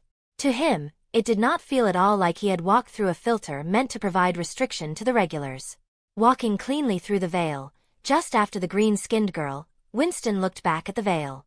Zarin held his spear and also walked to the barrier. Then, stepping forward, he also moved through the 5-foot width barrier without issue. After walking through, he too looked back to the figure of their last teammate, who had yet to pass through the barrier. Amon steeled himself and walked forward as well. First, he poked the barrier with his finger. It offered no real resistance. However, when he tried to push his entire hand through it, it became solid and inertial, something like a non-Newtonian fluid, getting more solid when more force is applied. Crack. The Shinsu barrier cracked with energy as Amon's hand was pushed back. Amon winced a bit. He looked at Winston and Zarin, who were both standing on the other side of the barrier. Winston gestured for him to come over as well, as did Zarin in a more vocal way. "Come on. What are ye waiting for?" he said, holding his spear above himself. Amon tried again, yet he could not break through the barrier. After about 5 tries from Amon, about 20% of the regulars had already crossed over, with more and more trying their own attempt. Between this, a regular was creating quite a ruckus on the other side, which made the ranker, Luro Aro, teach then a lesson. Eventually, Winston, who had been giving Amon motivation from the other side of the barrier, sighed and sat down onto the stairs. With a serious glare, he looked at Amon, who was desperately trying to cross the barrier. "Is it really no good?" Winston looked at his feet in contemplation. Zarin took a seat beside him. "What do we do now?" "Wait for our deaths, I suppose," Winston said, a chuckle escaping his lips as he remembered the first few volumes of the second book of Lord of Mysteries. "What? Are you retarded? Why would we die? You didn't damage your brain while fighting down there, did you?" Zarin yelled into his ear. Just for that, Winston could not help but contemplate how his enigmatic teammate would fare as a beyonder of the Red Priest pathway. Zarin clicked his tongue. "TCH. Just great. I have a retard and a useless man-child on my team." Winston's head popped a vein. "Would you shut up? I'm trying to think, you useless brute," Winston said calmly. "Huh. You shut the hell up," Zarin yelled in frustration. "Calm down," Winston yelled in his heart, calming himself down. He held his head, trying to muffle out the shouts that Zarin was directing right at him. "Why did I choose this guy as a teammate?" he lampooned inwardly. At the other side of the barrier, Amon, watching his teammates eventually sit down in frustration, clenched his fists and gnashed his teeth together. "Am I really so useless?" he thought to himself. Just then, a flood of visions appeared in his mind. Vistas of his time in the outer tower, scrounging for food and spending his days stealing and living off of thievery. And eventually, the visions of blood came to cover them all. "No," he yelled in his mind. "That will not happen again." With that thought, he plastered his body right onto the Shinsu barrier. The barrier offered resistance, pushing him back. "Come on. Push through." Beyond the barrier, Winston glanced at the barrier, only so see Amon face planted on the other side. And just a tiny bit, his face was somewhat pushing through. Winston's fate lit up in hope. Amon pushed with his entire being, using his legs and hips to the limit. And so, pass he shall. Bam!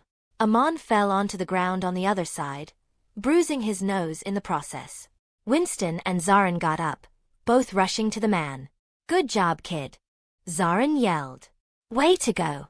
Winston also expressed his excitement. Amon smiled at his 2 teammates. "I made it," he cheered. Chapter 9. More Doors. After the little pre-test was over, all the regulars that has passed were taken to a waiting area. The regulars that failed, however, were ruthlessly rejected and failed the floor of tests before the tests even began. All regulars line up. The next test will be conducted on a first-come, first-serve basis. A woman yelled, dressed in a yellow costume with black stripes on it. "I'm the test guide, Yellowy," she said cheerfully. "For more instructions, please listen to the test guide robot." She pointed to the floating robot beside her. "Yellowy? Seriously?" Winston lampooned in his heart. Winston, Amon and Zarin were standing in the line. They were somewhere in the 10 to 15 positions. Winston looked around himself, seeing all the different regulars in the place. In particular, his gaze kept drifting to the fragile-looking boy that stood with the overpowered weapon in hand. He was accompanied by a blue-haired boy and a crocodile. "That's a member of the Kun family," Zarin said from the side. "Kun family?" Winston narrowed his eyes. "The Kun family? One of the 10 great families?" Amon exclaimed, though only loud enough for it to be heard by his own teammates. Way to go, Amon. Winston cheered in his heart. That's right. Kun family people are all known for having blue hair and dark blue eyes. Zarin eyed the blue-haired boy cautiously. Supposedly, they're also quite talented in matters of Shinsu manipulation in the form of ice and lightning. Then, he shrugged his shoulders. I don't know though. Just rumors I heard. Wow. There are such people climbing the tower. Amon widened his eyes in amazement before he adopted a serious expression. Then, he balled his hand into a fist and looked at it with a gaze of steel. Winston looked at him but didn't say anything. Instead, he focused on the blue-haired boy. 10 great families, huh? Interesting. Just then, a scream echoed in the air. Aerg. A scream? Is the test so dangerous? That sounds painful. A plethora of comments echoed in the quiet hole. The regulars seemed worried for the most part. Winston narrowed his eyes and looked at the time on his pocket. 9:42. It read. There's an imposed 10 minutes timer to the entire thing. If you can't complete the test within 10 minutes, the regulars will fail. However, it must not just be a completion task. If it was that, there would be no screams right up until the end of the timer, which would mean that the regulars failed to complete it. Instead, it would be more accurate to judge it as an objective task, in which a certain action needs to be completed from a group of actions. Winston remembered the group that went inside previously. If I remember correctly, the previous group completed the test in only a minute, which might suggest that the right task that is to be performed is particularly easier than all the others. But that is all pure speculation. Time elapsed. More teams went inside and screams flew out of the test room. Some teams passed and some didn't. While it was happening, Winston noticed the same pattern. It happened again. Before long, it was their turn. The test will begin after you open the door beyond this one. I shall open this door for you, the woman said. With that she opened the door. As Zarin pushed open the next door, they walked into a pitch-black dark room. There were 12 doors in total in both sides of the room. In the center, before what looked to be traditional Japanese-style shoji doors, a beautiful woman was seated with a teacup in hand. However, welcome regulars. My name is Han Sung-yu, your next test administrator. The voice of a man echoed in the room. Winston looked at him in surprise. He's a man? Han Sung spoke. The test is quite simple. The 12 doors you see on the sides, you need to choose the right one out of all of them. He smiled. If you find the real door and open it, you will pass the test. If you don't, you will die. He said tersely. What type of test is this? Zarin yelled. Is it not to your liking? Well, can't do anything about it. The test starts now. He clapped his hands. Wait. At least give us some clues. Zarin yelled again. The clues have already been provided. Han Sung replied. Hearing his words, Winston's mind went into a brainstorm. The clues have been provided? He ignored the tantrum Zarin was throwing and Amon who was freaking out. The only clues I can figure out are the time limits and the scream. The test was not an objective task choosing, but simply a multiple-choice question. He looked above where a giant clock was erected. Then, he looked at the timer on his pocket. 1:23. With that, he compared the timing of the clock with his pocket. It's a 5-minute timer. Winston exclaimed in his mind. Just then, Zarin grabbed his collar. Oi! Do something. Have I ever told you that between you and me, one of us is smarter than you? Winston asked him quizzically. Huh. Zarin's expression turned confused. And then, it morphed into one of anger. What the hell did you say? I'm not good at this shit. Solve it already. He screamed. Amon didn't say anything on the side, just looking around nervously, as if in deep thought. Winston went and put his hand on his shoulder. Don't overthink it, he said. Huh? Mr. Winston? He asked in puzzlement. Winston smiled and nodded mysteriously. Then, he walked to the center of the hall. Han Sung, who was sitting from some distance to the center, quietly sipped his tea. Walking to the center, he grabbed Zarin's spear from him and placed its butt on the ground. Just for confirmation. He smiled. Then, closing his eyes, he began to chant. The right door for the test. The right door for the test. The right door for the test. The right door for the test. Muttering it 3 times, he let go of the spear. Then, the spear stood still without moving. 5 seconds passed and the spear didn't move. Did it not work? Zarin asked in confusion. It most certainly did, replied Winston, throwing his spear back at him. Then, walking to one of the doors, Winston placed his hand on it and pushed it open. The timer on the pocket showed 3:28. Then, all the doors became green and the sound of clapping was heard. Clap, clap, clap, clap. Congratulations. You passed the test, Hansung said, smiling at them. Huh, huh. Both Zarin and Amon said at the same time. You pass, Hansung said tersely. Then, he scanned the figures of the 3 regulars. The goal of the test was simply to open a door within the first 5 minutes. Although the time provided was 10 minutes. Even you has exceeded the given time limit, each door which would otherwise lead to the outside would turn into doors of death. He closed his eyes and sipped from the teacup. Let's go, said Winston, walking right out of the door. Wait for us, Amon said, running behind him. Zarin took one last look at Han Sung-yu before also running along. How did you figure it out? Amon asked, perching up behind him. Yeah, that spear trick didn't work. Zarin spoke, surprisingly not shouting. It didn't matter which door I picked, it was simply a test of resolve and willfulness to act.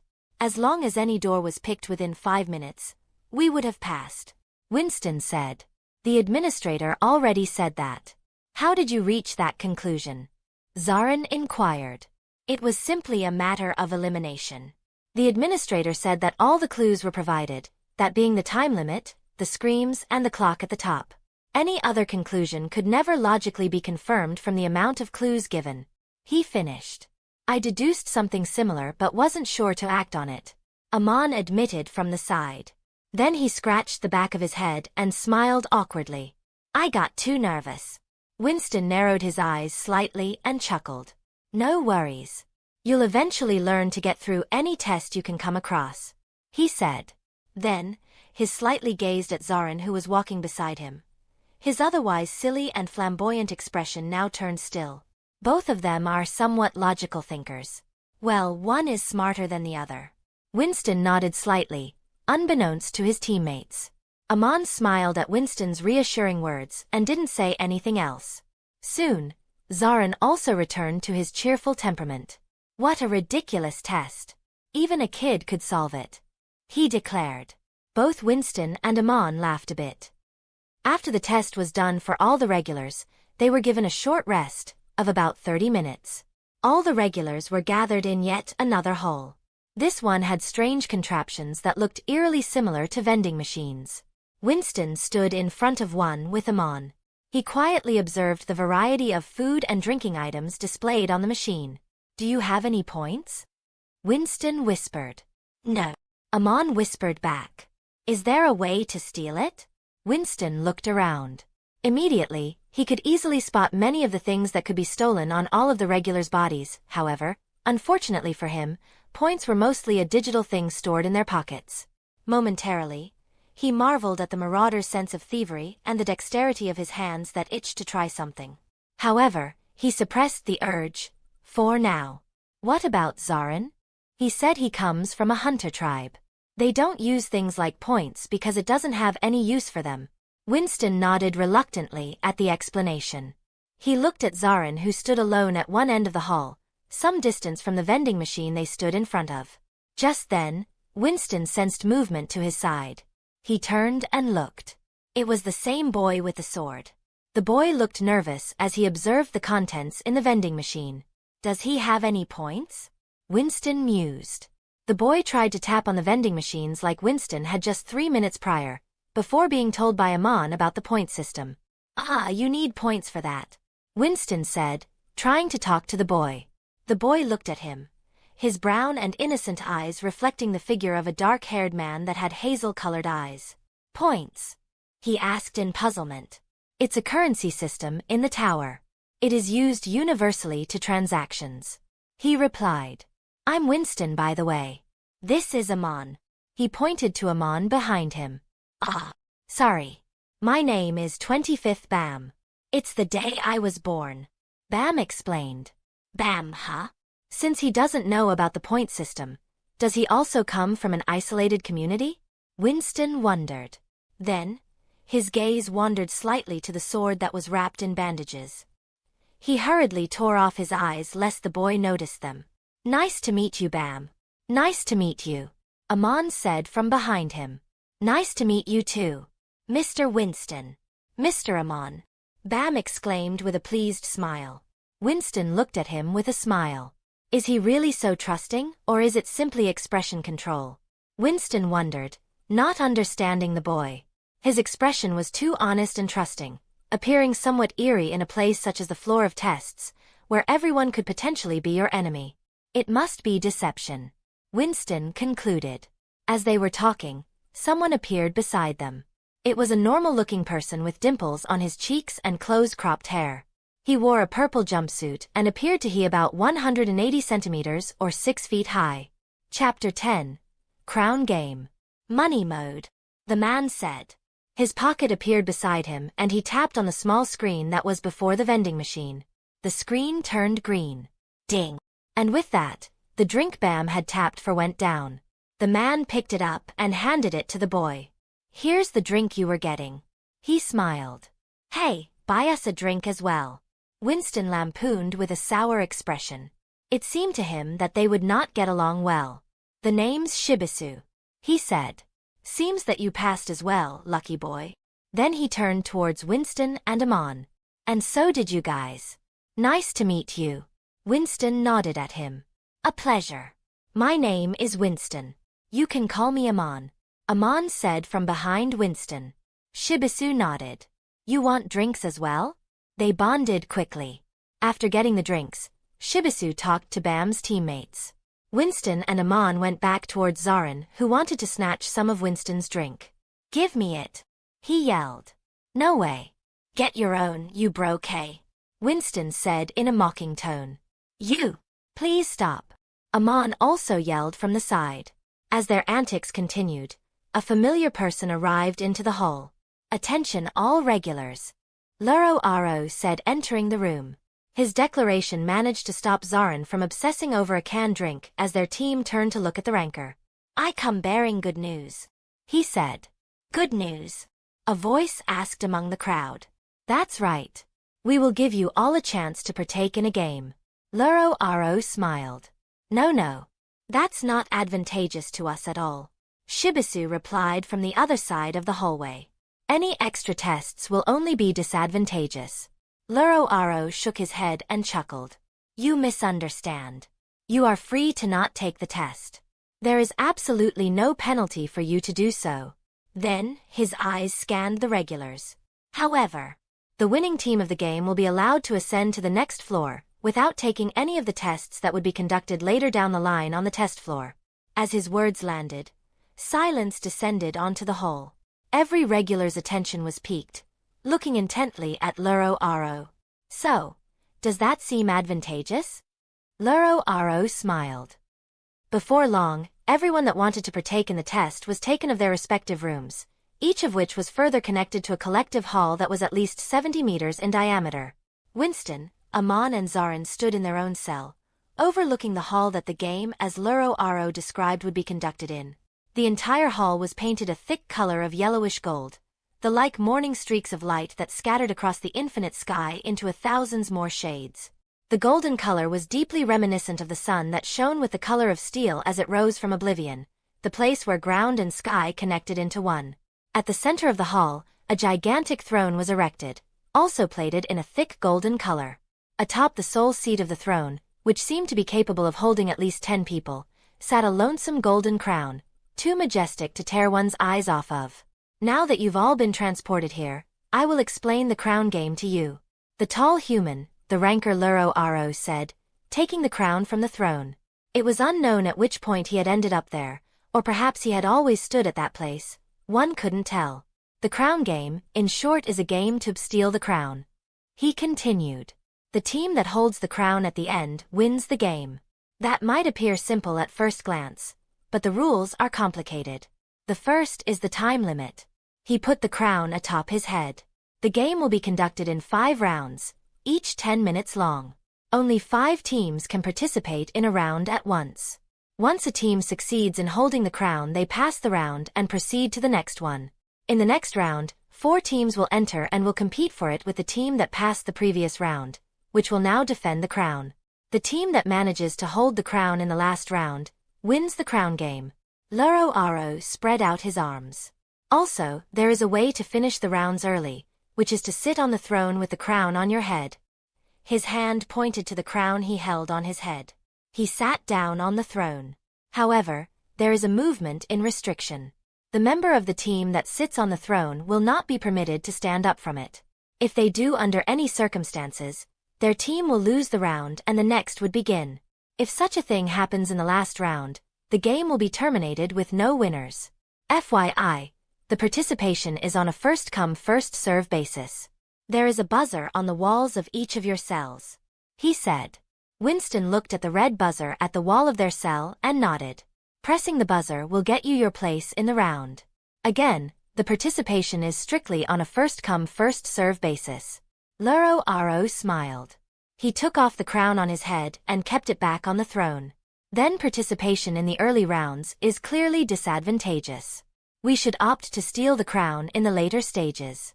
That would be easier, Amon said suddenly. That makes sense. Zarin scratched his chin. Correct. Loro yelled. He heard that. Winston appeared a bit shocked. However, doing so would endanger your spot in the later stages. If you postpone participation because of the risk, you won't even be able to participate in the later game. Don't overthink it. You just have to steal the crown. Loro whispered, yet audible enough to reach their ears. Hearing the words steal, Winston's ears perked up. A chance to act. He thought excitedly. A crown. Certainly it carries value, I can tell just by observing from here.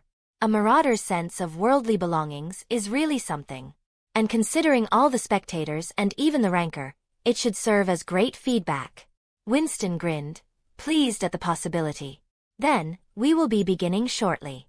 A 5-minute buffer time is given. Good luck to all regulars, he said. I almost forgot. A team from another test site will be joining the game. Winston's eyes narrowed to some extent. Another test site? Then, let us begin with the game, he said and disappeared. Which round should we go in? Zarin turned to Winston and asked. I don't know, you tell me. Winston smiled at him. Zarin and Amon adopted confused expressions. Winston sighed. He quieted down for some time, probably around 20 seconds. Zarin and Amon didn't say anything, acutely aware that Winston was devising up a strategy. Either the 3rd round or the 4th. Winston concluded. Although going in on the 2nd one is also not too bad of an option. He smiled. But won't that endanger our winning chances in the long run? Amon asked. To the side, the spear-bearing man also crossed his arms and tilted his head. TSK. That's incorrect. Winston looked towards the throne. It's actually a trap. There's less chance for the latter teams to win than there is for the starting teams. Seeing their expressions still marred in confusion, Winston explained, think of it like this. There's 5 hungry people in a room. One of them has something to eat. Only one person can eat it. Winston turned to them. The other people will not only have to compete with the holder of the eatable, but also with the others that are willing to fight for it. In the same way, once someone gets seated on the throne, it isn't just a rat race any longer. They wouldn't want some other team to get the crown now, would they? That makes sense. That's why Mr. Loro said to simply steal the crown and not overthink it. Amon yelled in enlightenment. Zarin's brows furrowed for a moment before he nodded. Then that means we should go in the 2nd round. He yelled. Fate is an elusive lady, Winston said suddenly. We never know when an opportunity may arise. For now, information is needed. It seems Winston had still yet to master the true artistry of being a charlatan. Before long, the crown game officially started. Loro counted down from 5 and upon reaching 0, the first round began. Ta! With a piercing sound, two of the doors opened up, making way for two teams. Winston smashed his ring finger and thumb together, vying to get a better gauge of the participants. Wait.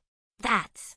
Winston's eyes widened in surprise as he gazed at the whirlpool of shinsu that centered around the dark green hook.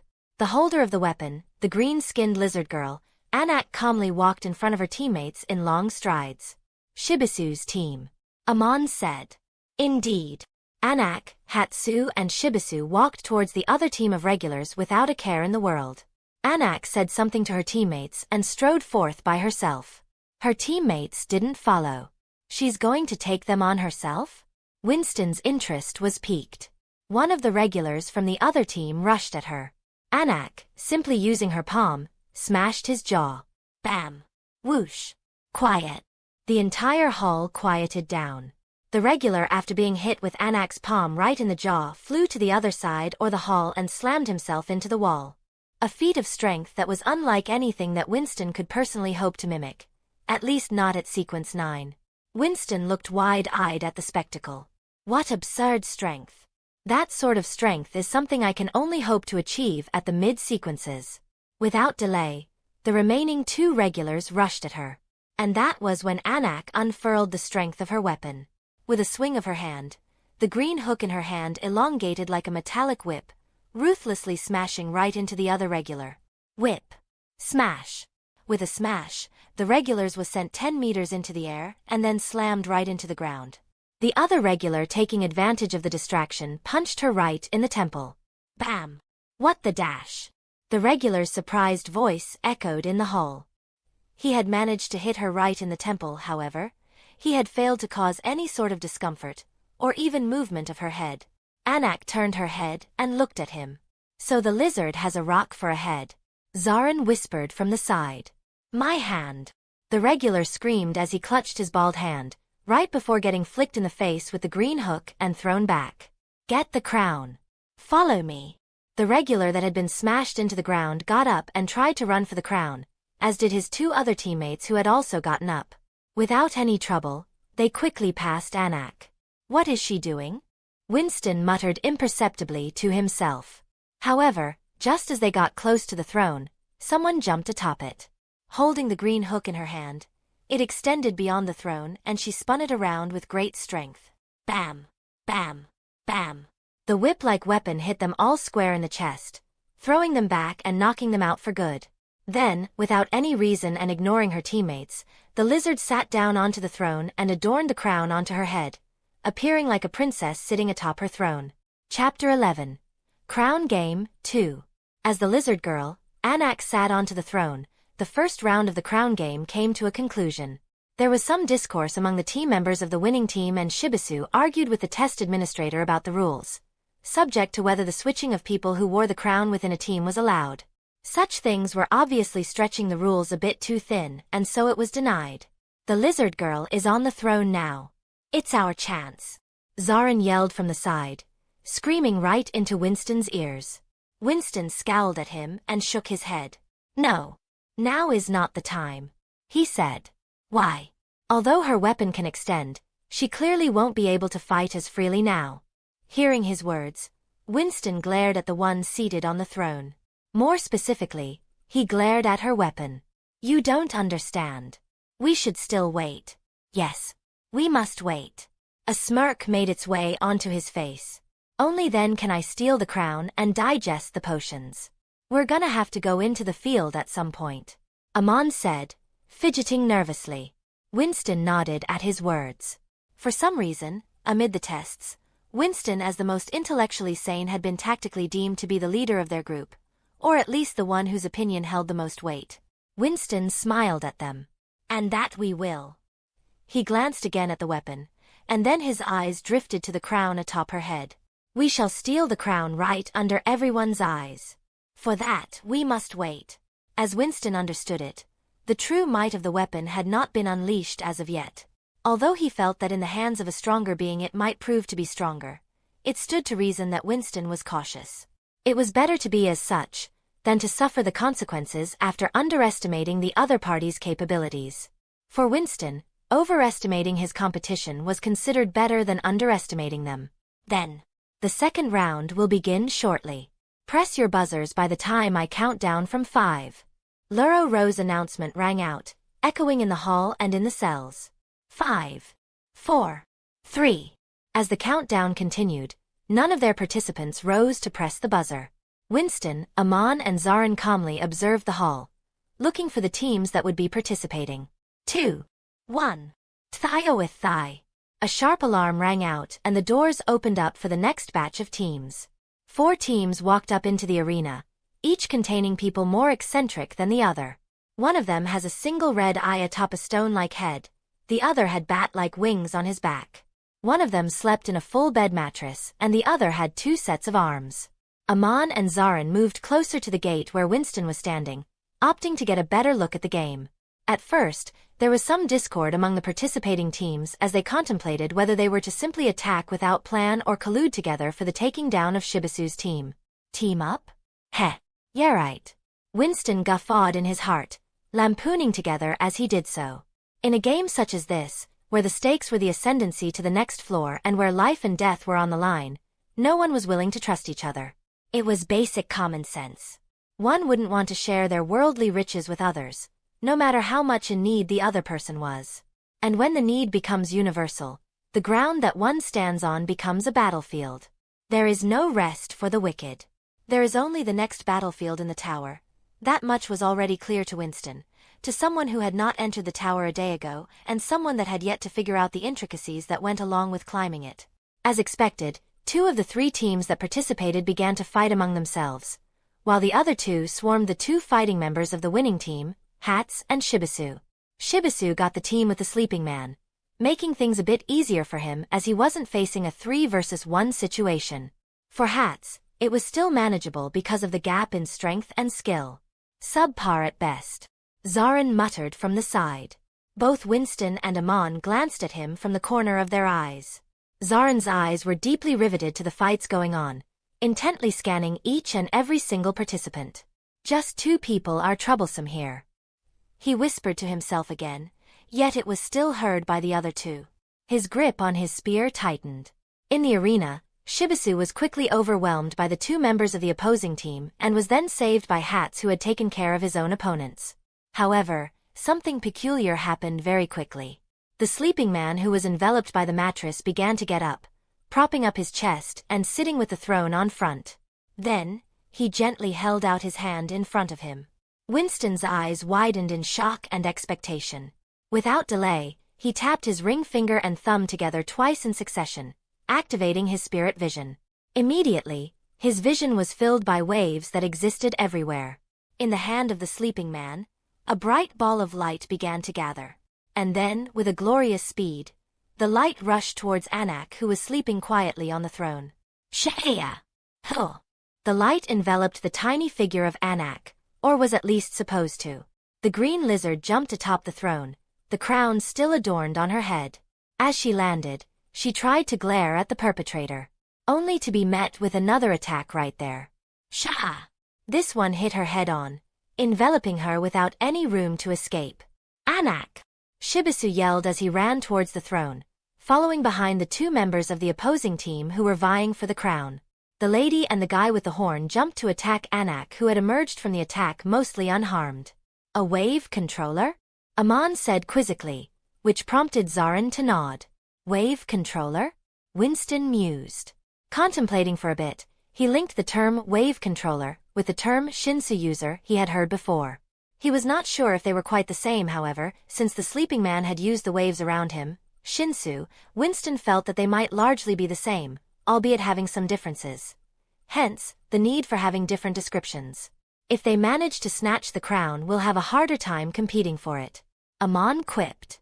Winston narrowed his eyes, deciding not to comment on a topic he was not sure if he had sufficient information on.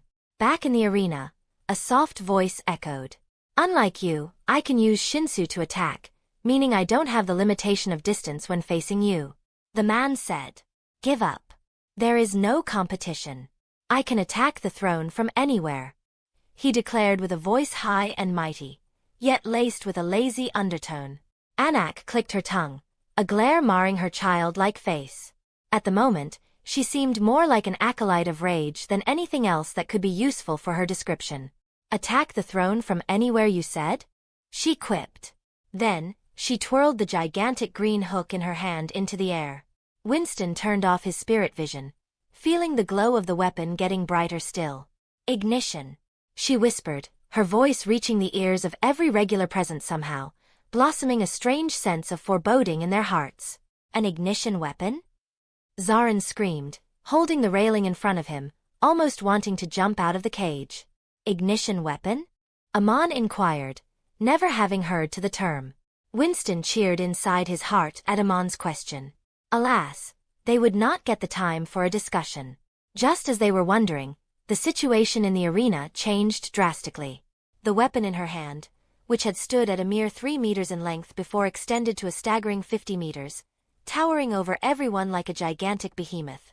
Anak held a crazy smile on her face, her lips stretched from ear to ear with teeth fully showing, appearing incredibly psychopathic. She swung her weapon, slamming it right into the ground where the sleeping man had previously say. "What the hell?" Zarin yelled. Amon stood flabbergasted at the display, his eyes widened to the extreme. Winston himself did not fare any better.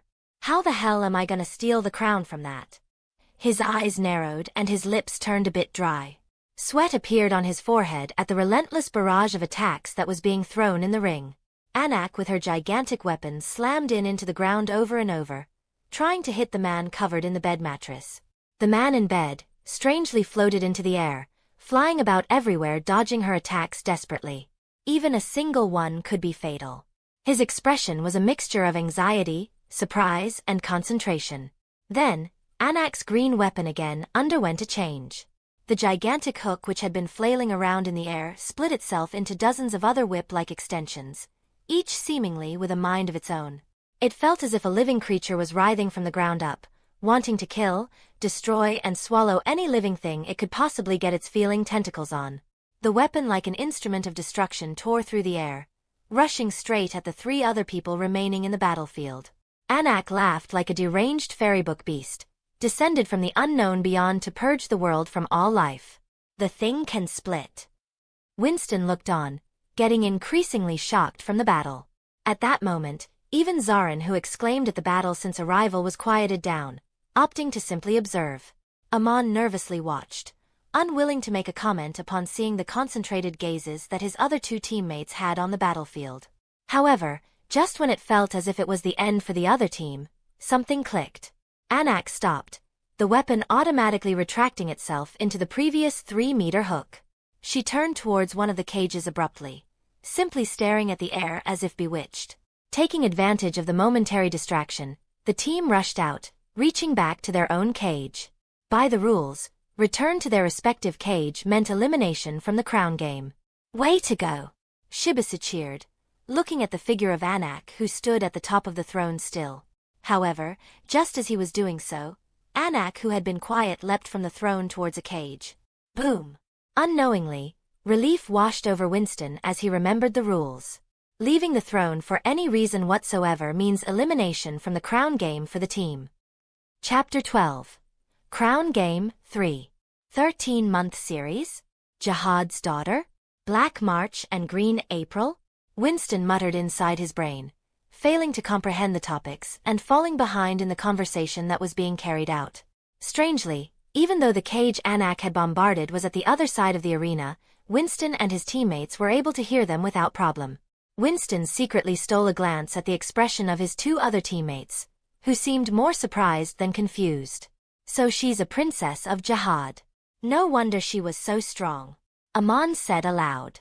Zarin quipped along, "And she has the Green April no less, one of the weapons crafter personally by Ashal Edwardu and bestowed by King Jahaz himself to the princesses," he said. Inwardly, Winston became more confused than anything. King Jihad? There's a king to the tower? And this Ashal guy. Interesting. Winston nodded to himself. But isn't the 13-month series weapons only meant to be bestowed to ranker? How could a regular on the floor of tests have it? Amon inquired, looking towards Winston. "I knew it was weird for an ignition weapon of such caliber to be on the test floor." Zarin screamed from the side. That's what I was wondering. Winston closed his eyes and nodded sagely. More importantly, he pointed. What about that boy who holds the Black March? Don't you think that's even weirder? Having listened to the conversation Anak and the other team had, he had been made keenly aware that anyone else aside from the princesses of Jihad, much less a man, was not supposed to be able to get such weapons. Amon's expression turned thoughtful. Didn't he mention Yuri Jihad? Does she have a connection to Bam? He mused. Winston's eyes turned a bit misty. He didn't know who Yuri Jihad was. How was he expected to continue the conversation? Simple. He wasn't. That wouldn't matter now, would it? He glanced at the arena again. I think we'll be participating in the fourth or the final round, Winston declared. Soon, the third round began. Luro Aro counted down from 5, and with that the third round of the crown game officially began. Bam's team participated in the third round. 4 other teams participated alongside them, all vying for the crown within haste. Bam's team participated in the third round. 4 other teams participated alongside them, all vying for the crown within haste. However, the blue-haired boy, Kun, as Winston had heard his name was, showed incredible wit and planning capabilities, effortlessly fooling all the regulars that participated. He's dangerous, Winston mused, narrowing his eyes. His eyes also wandered to the small bag he held in his hand. Mambarandena, it was called. Incredible feats of cunning and not too shabby in combat himself. Bam doesn't seem to be too troublesome, but his weapon might prove to be the most bothersome thing of all. Then, his eyes overtook the gigantic mass, the hulking crocodile that was in their team. Rak Wraithrazor. Kun is adept at combat, yet his excellence is in his cunning.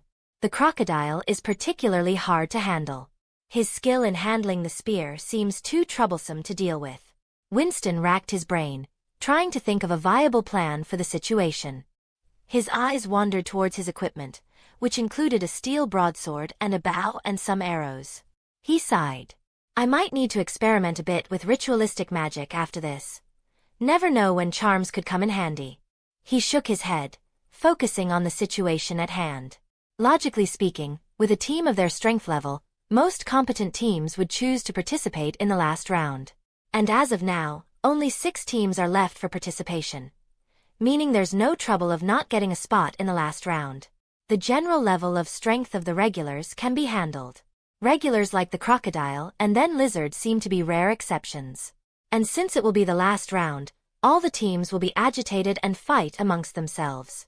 Suddenly, it all clicked in Winston's mind. If we manage to snatch the crown in the 4th round, holding the throne in the last one would be easier than snatching it amid the chaos. For a moment, Winston remembered Klein the fool who made use of chaos as an escape route. But there's no telling what might happen in such a chaotic situation. Too risky. I can't miss out on the opportunity. Winston shook his head and looked towards his teammates, who at this point were also looking at him intently, waiting for him to make a decision. We'll participate in the 4th round, Winston declared as if a king commanding his subjects. A smile graced his lips. Finally. Some action, Zarin yelled, spinning around the spear in his hand. On the other hand, Amon looked a bit nervous, his figure fidgeting under his clothes. And just in time, Luro Aro started the count. All regulars who wish to participate in the next round, press the buzzer within 5 seconds. Winston looked towards the arena with a smile, thinking of the possible courses of actions he could take to snatch the crown. However, at that moment, his eyes caught a strange detail. Kun took out a piece of blue cloth from his bag and tied his hair back, making a small ponytail out of his otherwise free-flowing blue hair. What? Winston, for some odd reason, felt weirded out. Kun had clearly shown himself plenty capable of combat without tying his hair back. Why would he do so now?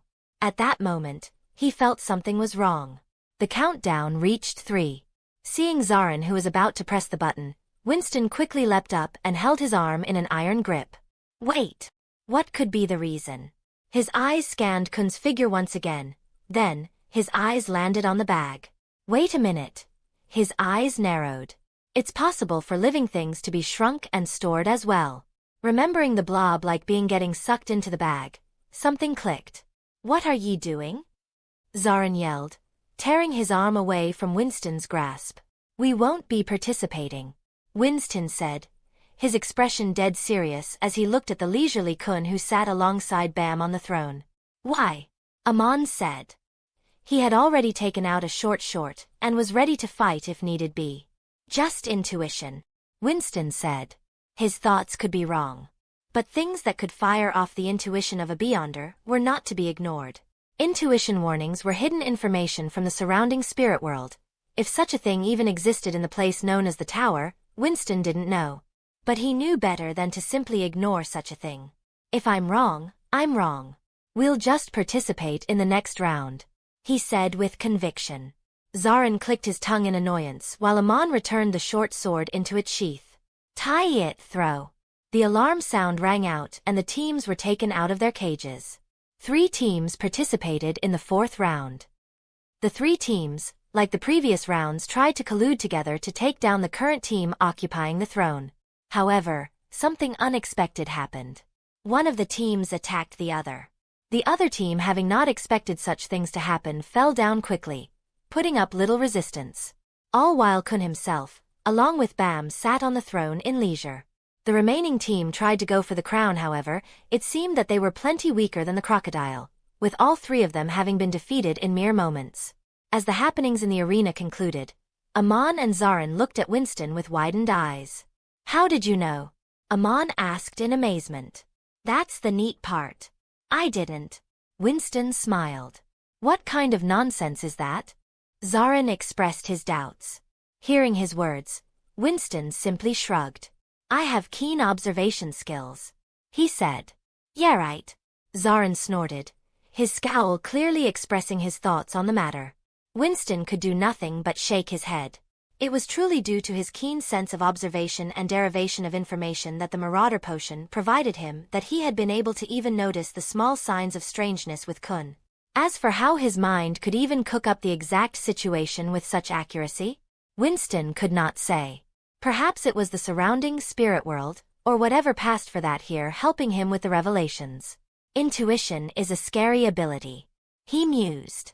Soon, the other team headed back to their cell without anyone to fight with Bam's team, making them progress to the final 5th round.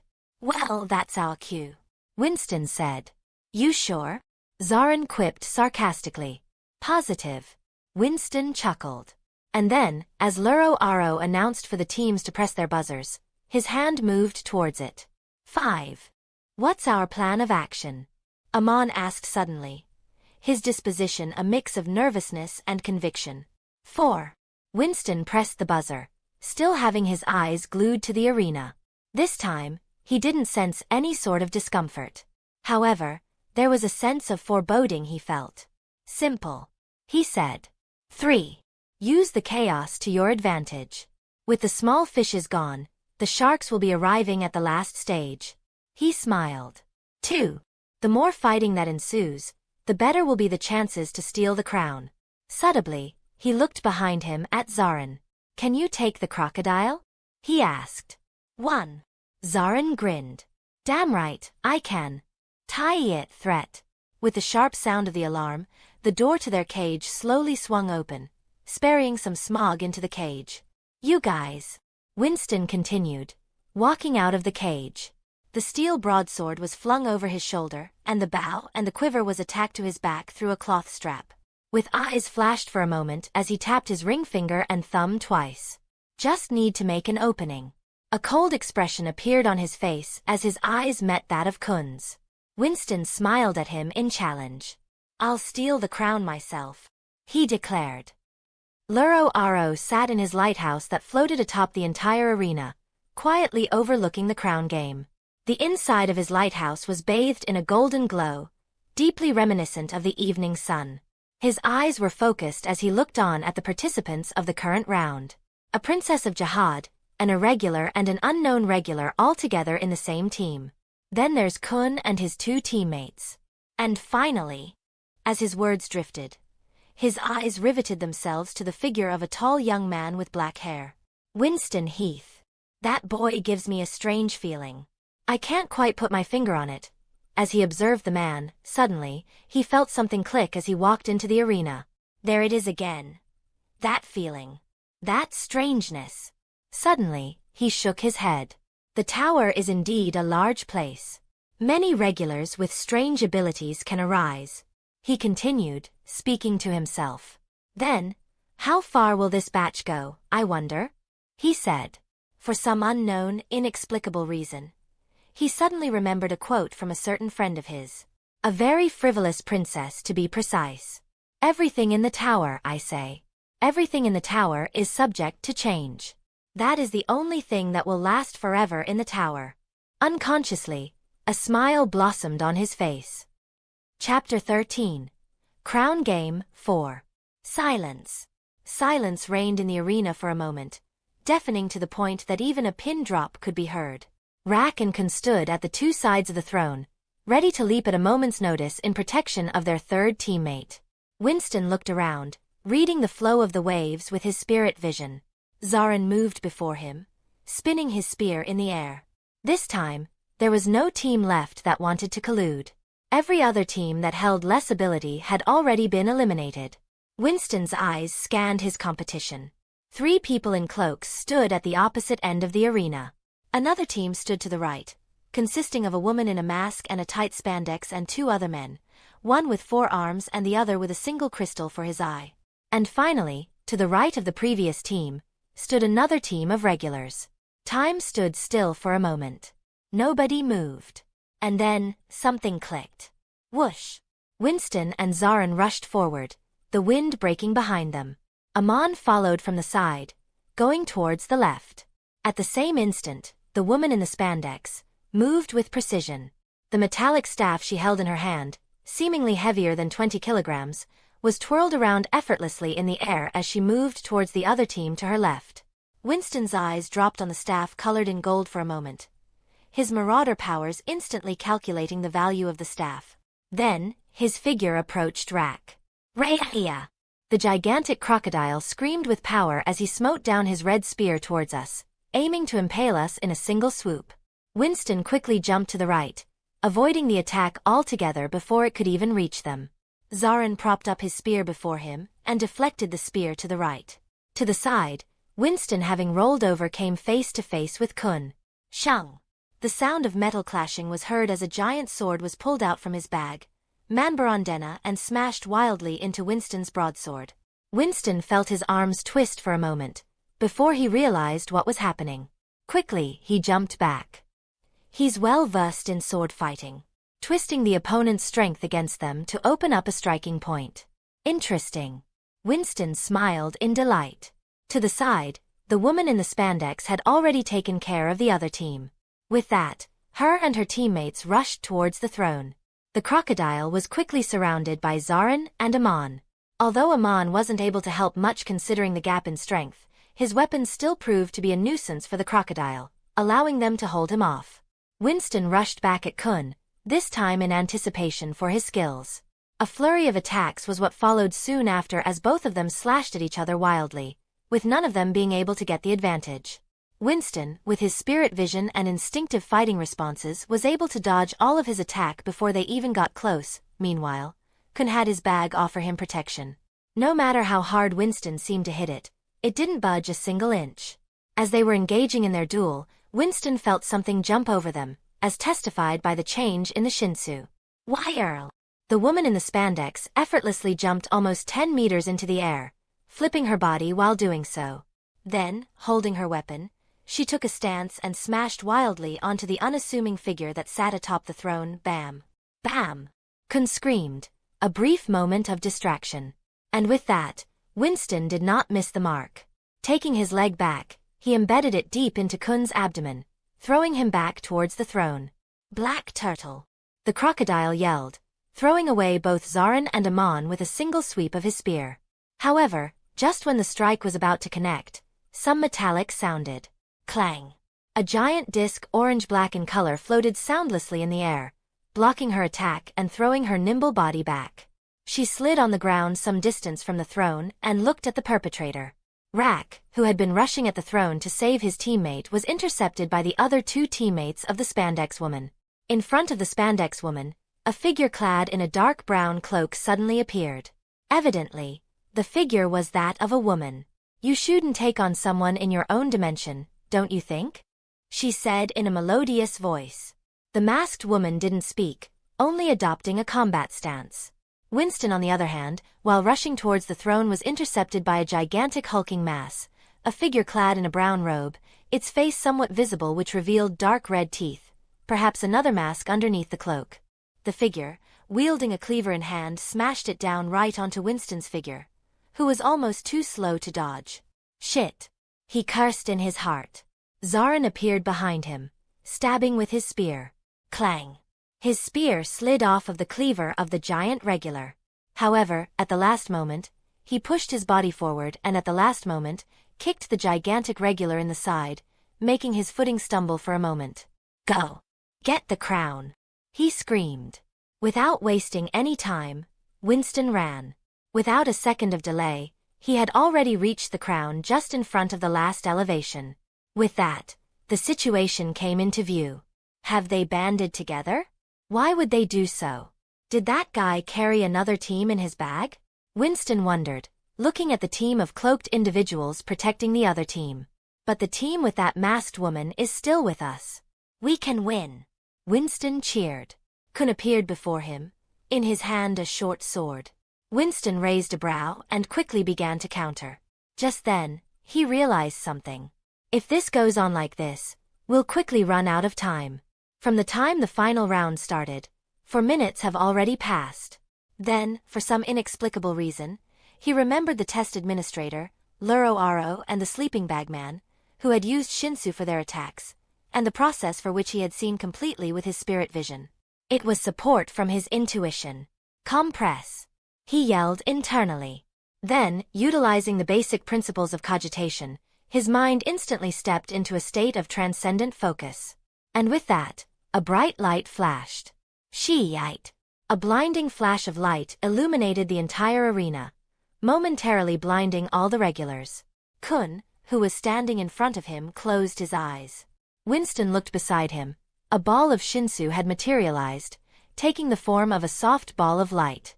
For a split second, barely longer than the time it took one to blink their eyes, Winston felt something. A strange power flowing through him, filling him with strength unlike anything he had felt. It was something different from the sequence potion powers, something more malleable? Was that the right word? Then, as that feeling ended, he broke out of his short stupor. His eyes turned furious, and then the ball of Shinsu moved. Sha! Boom! Without any delay, the ball of Shinsu moved to hit Kun. However, because of his unfamiliarity with the ball of Shinsu, the ball impacted Kun's bag, throwing him back dozens of meters with a great explosion. Everyone's eyes turned towards Winston's figure for a moment, widened in surprise at the presence of a Shinsu user. At that moment, Winston could have sworn he heard Zarin yell, "I knew you were a Shinsu user," in the background. At the back, taking advantage of the cloaked woman's distraction, who had, at this point, revealed her face, the woman with the mask jumped with all her strength right towards the throne. At the same time, Winston, who had no one to block him now, dashed at the throne, right towards Bam's figure, who was looking towards the cloaked figure towards his right. "Got you!" Winston grinned, extending his hand. Then, the spandex woman landed to his right. What? Bam! The metallic staff was blocked by his left arm, staggering him for a moment. "Turtle!" The crocodile yelled from behind. The masked woman didn't stop, wildly swinging her weapon towards the cloaked figure. Strike! The head of the cloaked figure was grazed, throwing off its cloak to reveal a young girl with freckles. Winston didn't stop and leapt forward without issue. However, just as he was about to grab the crown off of Bam's head, the waves around him grew restless. "Rachel!" he yelled, abandoning the throne and throwing himself towards the young woman. He left the throne. Winston's eyes widened as he adjusted his direction. His hand grabbed the crown off his head, just in time for him to intercept the metallic golden staff with his head of all places. Bam! And just as that happened, Winston felt something click inside of him, as if something was dissolving inside him, quickly transforming into beads of light that surrounded his soul and merged with it soon after. But, Shahia! Dubu! With the brief moment in which he relished in the feeling of a potion digestion, the Shinsu in front of him changed suddenly. He ignored the masked woman's strike that was coming right for his face. His eye widened. Spurt. Blood spurted from his hand and from the face of the masked woman, each having been seemingly slashed with an invisible blade. A gigantic golden light enveloped them, centered around the boy who had just fallen down. Damn! Did the weapon react? Winston cursed in his mind, completely forgetting about the digestion of the potion and the crown entirely. Throwing himself back, he leapt out from the light, landing on the ground. Quickly, he turned off his spirit vision because of the huge blend of colors he was constantly seeing moving in front of him. As the light finally subsided, there was silence in the entire arena. The masked woman clutched her right eye with her hands, sitting motionless on the floor. While Bam, the brown-haired boy, laid there atop the blonde-haired young girl, his hair stained crimson of his very own blood. Nobody moved, too shocked by the events that had just transpired. Attention all regulars. Then Luro Ro's voice broke then out of their thoughts. The crown has been destroyed. And so, with the destruction of the crown game is also terminated. His words landed like a bomb atop their heads. Winston looked at the ground, where supposedly, the crown had been accidentally dropped because of his hand injury. There was nothing there, only empty air. Then, he looked at his hand. There was a deep gash, running from the middle of his middle and ring finger to somewhat into the middle of his hand. The adrenaline had blinked out the pain, making him not feel anything. Well, there goes that. He sighed. Chapter 14. Digestion. The morning scintillating sun rose over the horizons. The glorious blazing ball of light illuminated the surroundings with an incandescent yellow hue. The gigantic building of the test floor floated in the air. Its shadow stretched across the wheat and grass fields below for miles on end. The fields below were covered by a faint white mist, scattering the light of the refulgent sun. However, as Winston had just found out yesterday, the sun was not, in actuality, a sun. Instead, it was simply a ball of light that floated high up in the artificial atmosphere of the tower, which too was made out of shinsu. Winston got out of the bed, his hair sprawled all over his head and his eyes dazed over slightly. The curtains of his room, which were wide open, solely because he had forgotten to close them before going to sleep, filtered the soft morning rays of light into the room. Winston yawned and rubbed his right eye. Then, he got up and stretched his body. As he did, he could not help but savor the feeling of his joints and muscles opening up after a good night's rest. Then, he sighed. The Crown Games had ended right then and there. In a series of events Winston had honestly failed to see, the crown was utterly destroyed. He looked at the bandages on his right hand in thought, his mind overtaken with the visions of the naive boy he had met. The 25th Bam. Enigmatic he was. There were very few people that would throw themselves into dangerous situation to shield someone else. At least, Winston himself was not one of them. Then, he remembered how the previous day had gone over. Due to his injuries, he was taken to the infirmary by his teammates and spent the next 3 hours there. After that, his teammates escorted him to his room, despite his repeated insinuation that he was fine. Well, it is what is it? He shook himself out of his thoughts and went to freshen up. Every regular that had passed the tests and managed to survive the crown game with their full teams were allotted their own rooms. Each room had all the supplies one could hope for while living, save for a kitchen, the need for which was fulfilled by the cafeteria. It was also worth mentioning that the teams had also been disbanded by the time the crown game had ended, meaning there was little chance that he would take the next tests along with Zarin and Amon. For all he could think, the next test might be an individual test. After he freshened up, he walked out of the door to his room and headed for the cafeteria. It was still 2 days for the next test to go. There was plenty which he could do to prepare for it. The first of which was to better familiarize himself with his abilities and gain resources which allow for full utilization of them. Although he had spent all his time in the cave to train his abilities, there was little he could do with the lack of materials. As he was lost in his thoughts, he felt someone approach from his back. Intuition is indeed a very useful ability. He turned back without delay, only to come face to face with Zarin, his old teammate. "Yo!" he greeted, throwing his hand into the air. Winston nodded. "Good morning." He smiled. "How'd you notice me?" "As a hunter, I make sure to be super quiet all the time," he inquired, getting closer. "Right. Winston gave him a judgmental stare for the slightest moment. I just felt someone was behind me. Winston shrugged, a grin on his face. TCH. Fine. Don't answer, he exclaimed, his face turning a bit sour. Winston nodded to himself, feeling a bit pleased. Going to the cafeteria? He asked. Man's gotta eat, he said, tapping his stomach with a chuckle. With that, they both went towards the cafeteria, walking side by side. As they walked, they engaged in some small talk. How's your arm? Feels fine. I guess it'll be all right in a few days, Winston answered, feeling a bit unsure himself. As of right now, he felt no actual discomfort in his arm. To be honest, it felt as if he hadn't even been hurt. Does the shinsu speed up healing?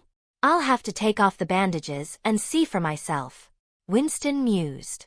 As they chatted, the cafeteria finally came into view. The cafeteria was a large hall, filled with various long tables and mundane decorations. The entire room was completely illuminated by lights on the ceiling, and coupled with the sunlight from the window walls, it left barely any room for shadows to be seen. To the far right, the food counter could be seen, operated by a yellowish humanoid behemoth with multiple eyes all around its head in a straight horizontal line. There were many people in the cafeteria at this point. Almost half of the regulars that had passed the tests and the crown game were here, making the cafeteria quite lively. As they walked to the food counter, someone called out to them. Mr. Winston. Mr. Zarin. They looked towards one of the tables. It was Amon waving out to them. Winston waved back and Zarin nodded tesly. Amon was already seated with a plate of edibles. And so, Winston and Zarin took theirs and went on their way. Winston wasn't too knowledgeable about the cuisine, so he let Zarin order for him as well. The cafeteria using points is a bit unfair for us, Winston lampooned. That's right. The cafeteria used points. Points were earned by passing tests and fulfilling certain quotas in them. Basically, a regular's performance determines how much points they get. Though it is practical. He shook his head, not thinking about it anymore. However, luckily for them, the crown game was not without its advantages. The participants, along with the starting number of points given to all the regulars, were given bonus points for their performance. Meaning they were not the previous completely broke them, but now, the present less broke them. Taking their respective plates, they went ahead and sat down along with Amon. Good morning, Winston greeted. Good morning, Zarin boisterously declared. Good morning to you too, Amon said enthusiastically. With that, they engaged in some conversations about the tests and tower, the idle chatter among the regulars. However, to Winston, it was free information. As someone that came from the outside, information was a must-have. Wow, you're very knowledgeable about these things. Zarin droned with a subtle expression. His eyes appeared a bit lost. Yeah, Amon said, stuffing his mouth with food. You can find all sorts of things on the box. Winston raised a brow. The box? Amon stared at him. You don't know about the box, Mr. Winston? He exclaimed. Winston felt that he had messed up here. I seem to have heard about it, though I never bothered to find out about it, he replied with a relaxed tone. Oh, I see. He nodded. The box is a platform for all lightbearers to sort through and share information about the tower. You can find practically anything on there, he explained. It's basically a blog for the lightbearers. Winston appeared to be intrigued. How do you access this box? He asked. Just then, Zarin broke out into a short laugh. Pfft. You don't even know how to access the box. Even I know that, he declared. You do. You do. Both Amon and Winston asked with a judgmental stare. Of course I do. It is accessed through lighthouses. Those floating cubes-like things. Besides that, it can also be accessed through pockets, but the information is limited. He screamed.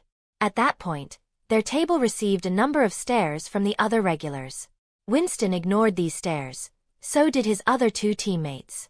The rest of the breakfast went without any other interesting things being shared, yet still somewhat informative. The best thing about it was the box Amon had mentioned. Mentally, he decided to check it out upon returning to his room. Finishing the breakfast, as Winston reached his room, he took out a small pin-like object, blue in color. It was something he had stolen from Zarin's attire. Although the other party wore casual clothing, his shirt held many small pin-like objects, blue in color. They were pretty to look at but not of significant monetary value, something he gleaned from his marauder potion ability. As he sat down onto the bed, he could not help but look at this potion digestion again. Damn! No matter how I look at this, isn't this a bit too fast? He exclaimed in his heart. Yesterday, as he stole the crown, all of his potions, the seer, the marauder and the apprentice, all of them had been digested almost to completion. If he had to put it into numbers, he would say that almost 97% of the potion had already been digested. He supported his arms with his legs and leaned forward in contemplation. In essence, it shouldn't be too out of the ordinary. After all, there were multiple people watching along with a ranker, a figure close to at least a high sequence, if not an angel. Winston concluded. Though it was hard to judge the level of rankers, he felt that they might be at the level of the demigods, with the upper echelons being at the level of angels. He sighed. The sequence 9 of the error pathway is called Marauder. In essence, it can be considered as a raider or a plundered, meaning the acting method for the sequence 9 should be reliant on feedback from others. If it was something like thief, then I may not have gotten the same result, considering as to how thieves are associated with secrecy and silence. Heh. Stealing a crown in front of such opposition and spectators turned out to be the optimal condition for acting. To be honest, the only reason that I can think of that I didn't digest the potion right then, and there is because I didn't consolidate the acting principles of any potion. Winston felt it was possible. With the discovery of his rapid potion digestion, he also discovered that digestion was shared across all of his sequences. Meaning, if any digestion occurred on the seer potion, it would occur simultaneously on the other two potions as well. Meaning, if at any point he hit a wall in the digestion of any one potion, he could just start on the digestion of the other potion, circumventing the problem altogether. Along with that, it also meant that he could act on all the 3 pathways at the same time, boosting the digestion speed exponentially. The last 3% of the potion, I can digest it by using the principles of the seer pathway that have already been established by Mr. Fool. Winston smiled in expectation of the future. It seems sequence 8 will be coming sooner than I expected. Chapter 15. Promotion. Winston spent the rest of the day inside his own room, researching about the tower on the box that he had found out about. At one point, Amon came to look for him, only to be sent back by Winston, who did not wish to be disturbed. And in the end, it turned out to be the right choice, simply because of the sheer amount of information Winston realized that he had lacked before. Jihad, the king of the tower and the 10 great families that ruled under his empire. The top floor of the tower, the 134th floor and a plethora of other information that he had not realized before. He could engage in conversations about them now. With the newfound knowledge, he was sure he would not appear too much like an oddball out of the regulars. And as he had found out, such a thing would be crucial for his own survival. Because he had found out about the existence of similar beings such as himself. Irregulars, as they were called, were beings that come from outside of the tower, opening the gates and stepping inside to climb. They went against the predetermined rules of the tower to rebel against natural order and universal law, climbing the tower even though they had not yet been chosen. Irregulars bring chaos to the tower, marked by great change in times of decadence, to create a whirlpool of destruction and power that pulls in everyone and everything around them, and pushing the fate of every being in the tower to usher in a new age. Whether it be one of progression or regression could not be said. There were a variety of examples for the irregulars, the most common being the king of the tower itself and the lower ruling parties, Jihad and the 10 great families. They were marked as the first batch of irregulars to enter into the tower and propel the administration of the great structure to a new golden age. After which were the other irregulars, Urek Mazzino, the founder of Woolhakesong and the 4th-ranked strongest ranker in the entire tower, also hailed as the record holder for the fastest ascent up the tower, a time of 50 years. Then there was Enryu the Infamous, also known as the Red Tower. His infamy comes from the time he killed a floor administrator, shooting it down right from the sky like the mortals they rule over, causing chaos to spread over the floor the said guardian held dominion over. And then, the final irregular, presided as the strongest ranker in the entire tower, Fantaminum, the killer of Jihad's royal guards. All of them, without exception, were part of the strongest beings in the tower. There was no irregular that could be considered weak, not one. Upon seeing such information, Winston's first instinct was relief that no one had found out about his state. And then, after relief, it was understanding. It was quite clear now why he was able to condense Shinsu into an attacking force so quickly. It was only expected from an irregular. Wait, what about the irregulars that entered before me? Winston contemplated. He distinctly recalled Hedon, the first floor guardian, saying something along the lines of not receiving such extensive visits in a long time, meaning there had been some people that had entered the tower before him. Can't be sure of the time frame they might have entered before me. It might even have been a few years. At this point, they might already be far ahead of me. Winston nodded, feeling exceedingly sure of his guess. But I can't yet eliminate the possibility that they entered right before me. At the very least, I must be prepared for an encounter with an overwhelmingly powerful opponent. Getting off the chair which he had kept right next to his bed, he stretched his body again. Time to digest the potion now. Thinking about that, he voiced out the main maxims of a seer. A true seer must possess reverence towards fate, he said. Almost immediately, he felt his spirit body churn and twist and bubble up in anticipation of an unknown event yet to come. One must help others seek out and interpret their fates, yet at the same time, constantly maintain fear and respect towards it.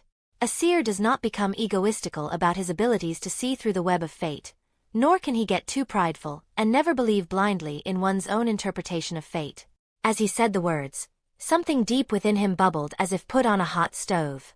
He felt his core heating up and cooling down rapidly, and felt something deep within him break into its most fundamental forms. And finally, he continued, divination is not all-powerful, he declared. And with that, he felt his spirit body undergo rapid change. Something broke down and came together, merging incessantly with his very core being. Huh! He breathed out, then he stopped. The potion, which had just come to the precipice of digestion, had lacked just a simple push to shove it in the right direction, infinitely close to a complete digestion. Winston closed his eyes, feeling the almost interminable power stored within. As he stood upon the precipice of an inexorable event to come, he felt himself floating like a will-o'-wisp, a paper in the wind. With a smile, he declared one of the maxims of the Marauder potion, one he had established just a day prior to give himself the push needed. One must be fast in thought and bold in action. A true marauder takes action only when success can be seen, he declared. And with that, he felt the 3 potions rapidly digesting and fusing with his being, completely overtaking his spirit. Winston felt as if a weight had been thrown off his shoulders. A burden he carried without his knowledge had been put down. That feeling's a bit addicting. He chuckled. Just as he was getting used to the feeling of his potion completely having been digested, he suddenly sensed something. It was the next potion, comprising the sequence 8 of the Fool, Error and Door pathways. Clown, Swindler and Trickmaster. Winston's eyes widened in surprise and amazement as he felt the sensation of the potion. It felt like it lied somewhere infinitely far away, yet somehow it surrounded him completely still. It was a surreal sensation. He felt as if he could summon the potion any time, should he desire to consume it no matter the time. A vicious grin couldn't help but make its way onto Winston's face. Then, he looked at his right hand, which was injured, and tapped his thumb and ring finger twice. The hand was covered in a white color, symbolizing good health. Nodding to himself, he sat down again and took off the covers on his hand. And from under the covers emerged his hand as good as new, seemingly never having been injured to begin with. Seeing that, Winston's eyes turned a bit thoughtful. What is it that's speeding up the healing process? Peering a bit further using his spirit vision, Winston discovered something strange. The waves of Shinsu, little wisps of power, were constantly rushing into his hand, nourishing it from the outside and from the within. Winston understood that the body was a machine that healed constantly. Under the right conditions, any injury could be healed so long as the damage was not permanent. And the Shinsu at the moment seemed to be supplying his hand with the most optimal condition for healing, along with a constant supply of energy to replace the lost cells. Interesting, Winston exclaimed, an excited grin on his face. He took his steel broadsword from the side and overlapped it with a layer of spirituality. Spirituality had a tendency to leak better from sharp edges and places with less surface area. It was a simple application of the principle by which corona discharge happened to electricity. Spirituality spread itself out evenly across a surface once it was applied to it, meaning there is a constant spirituality density at all points that holds similar areas. However, that meant that at the places where the area thins out, the spirituality density increases, allowing it to slide off of itself and leak outside, mimicking the corona discharge phenomenon with electricity. Concentrating, he overlapped the entire room with a layer of spirituality, shielding it from prying eyes and outside interference. He kept the broadsword back where he grabbed it from and sat cross-legged on the bed. Then, he exhaled. Winston extended his hands and willed for the Sequence 8 potion to appear before him. And appear it did. There was no burst of light, nor any flashy sound, neither was there any sort of special effect that accompanied it. There it was, empty air. And then, suddenly, a transparent vial of an orange-colored liquid appeared in place. Winston quickly caught the vial just as it appeared, lest it fell to the ground and shattered. Shattering along with it, his hope to ascend any higher than Sequence 9. As he took it in his hand, he gazed at it intently.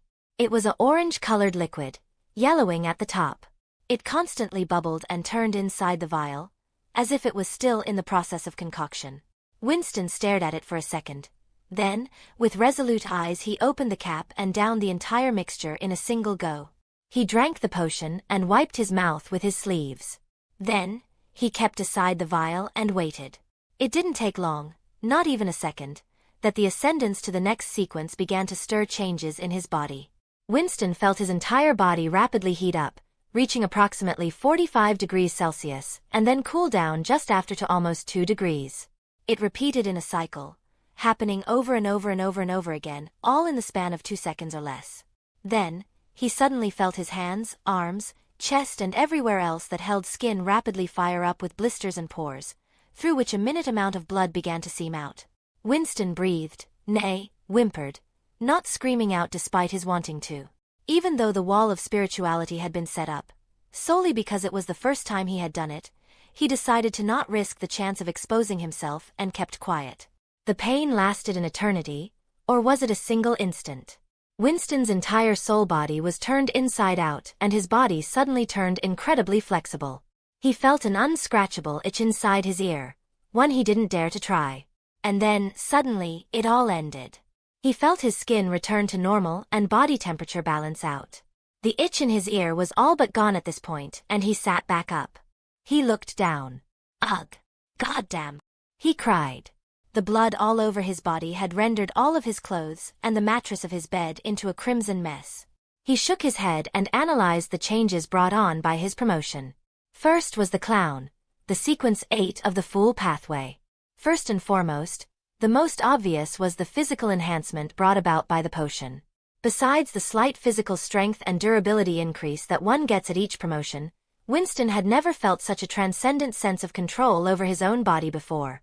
He felt as if he had control over each and every muscle fiber inside his body, barring certain internal organs like his heart. Besides that, his sense of three-dimensional observation and perception had just shot through the roof, making his balance become increasingly stronger. Winston suddenly jumped off of his bed right from the seating position, and landed right on the backrest of the chair he had previously sat on. The chair didn't move an inch, as if nothing had happened to it. Winston stood on top of its thin backrest and stood on a single toe, adopting the stance of a ballet dancer. This is refreshing, he thought off-handedly. Along with that, both his swindler and clown potion further enhanced his dexterity, reaching inhumane levels. And lastly, he looked towards the table where a stack of empty papers were kept. He jumped off the chair and took one in his hand.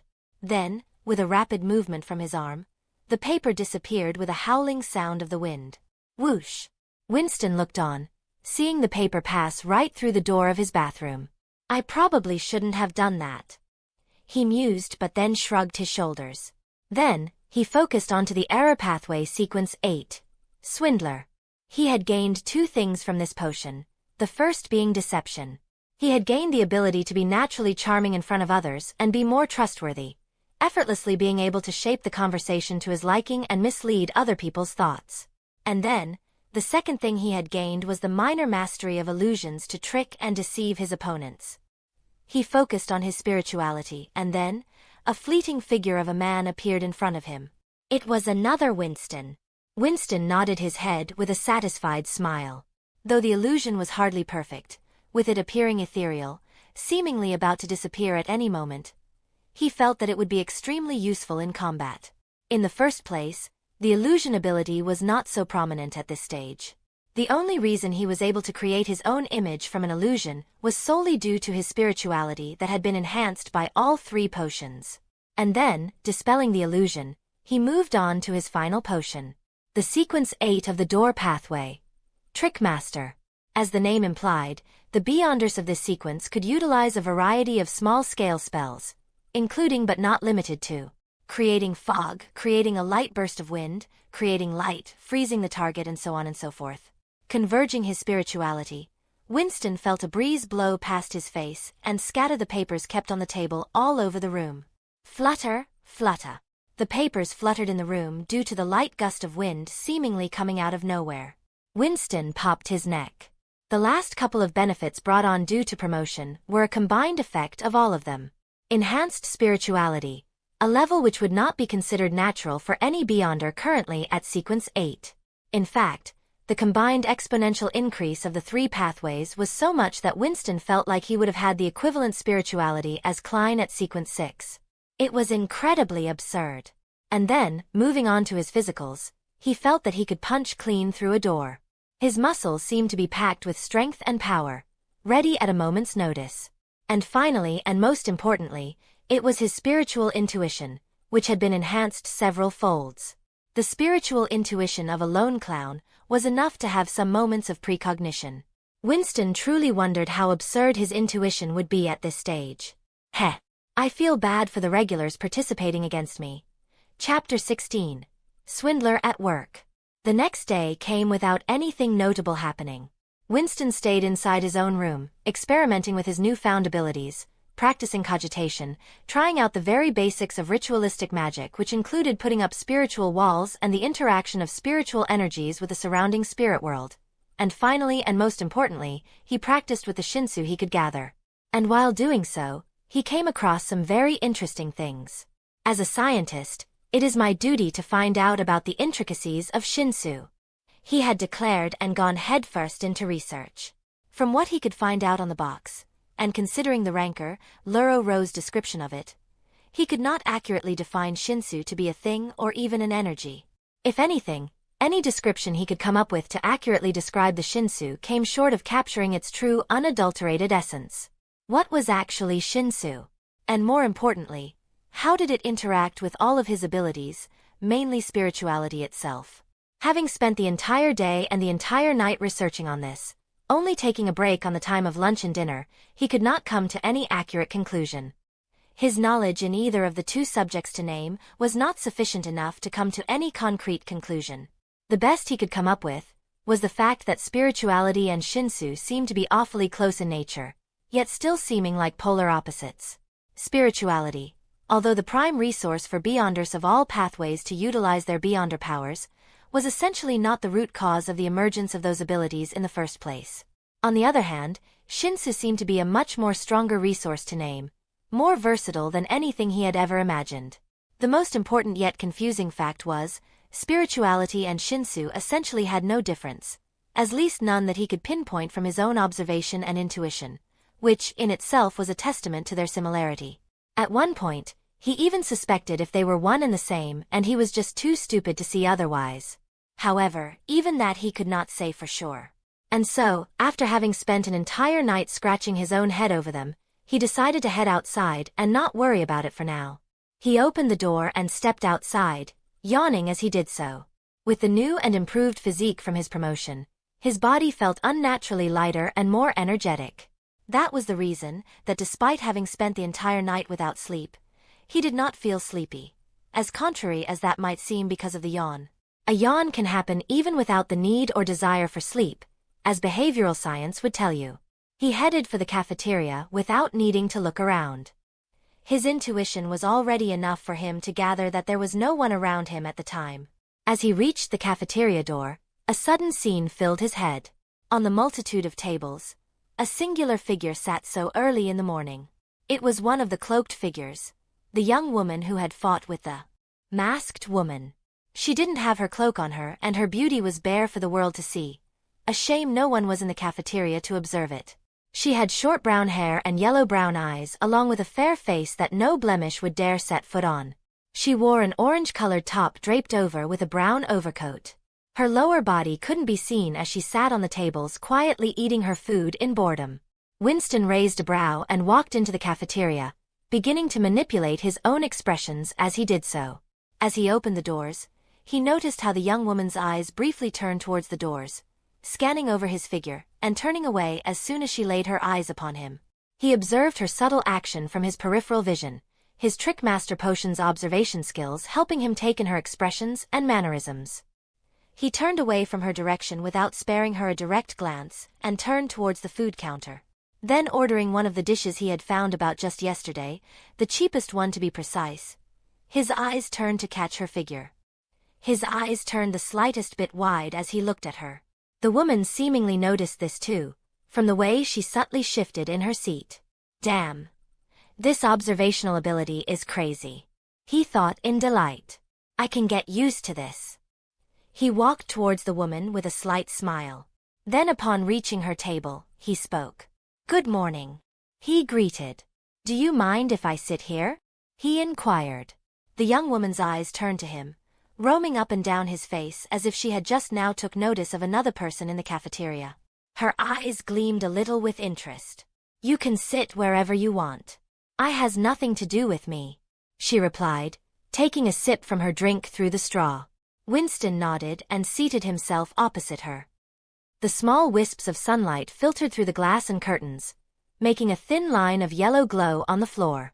A young man with light blue hair sat beside a bed, atop which a boy with dark brown hair lay asleep. On his head was a wrap of bandages somewhat stained in red. The blue-haired boy read through a book he held in his hands, passing the time in complete silence. Kunaguro Ugnis, the abandoned son of the Kun family, gazed melancholically at his teammate, his eyes a bit unfocused. He could not help but recall the exact moment when Bam had jumped off of the throne to protect the unknown girl. He sighed. Rachel, huh? As he was lost in thought, he heard someone knock on his door. Knock knock. He looked towards the door. Come inside.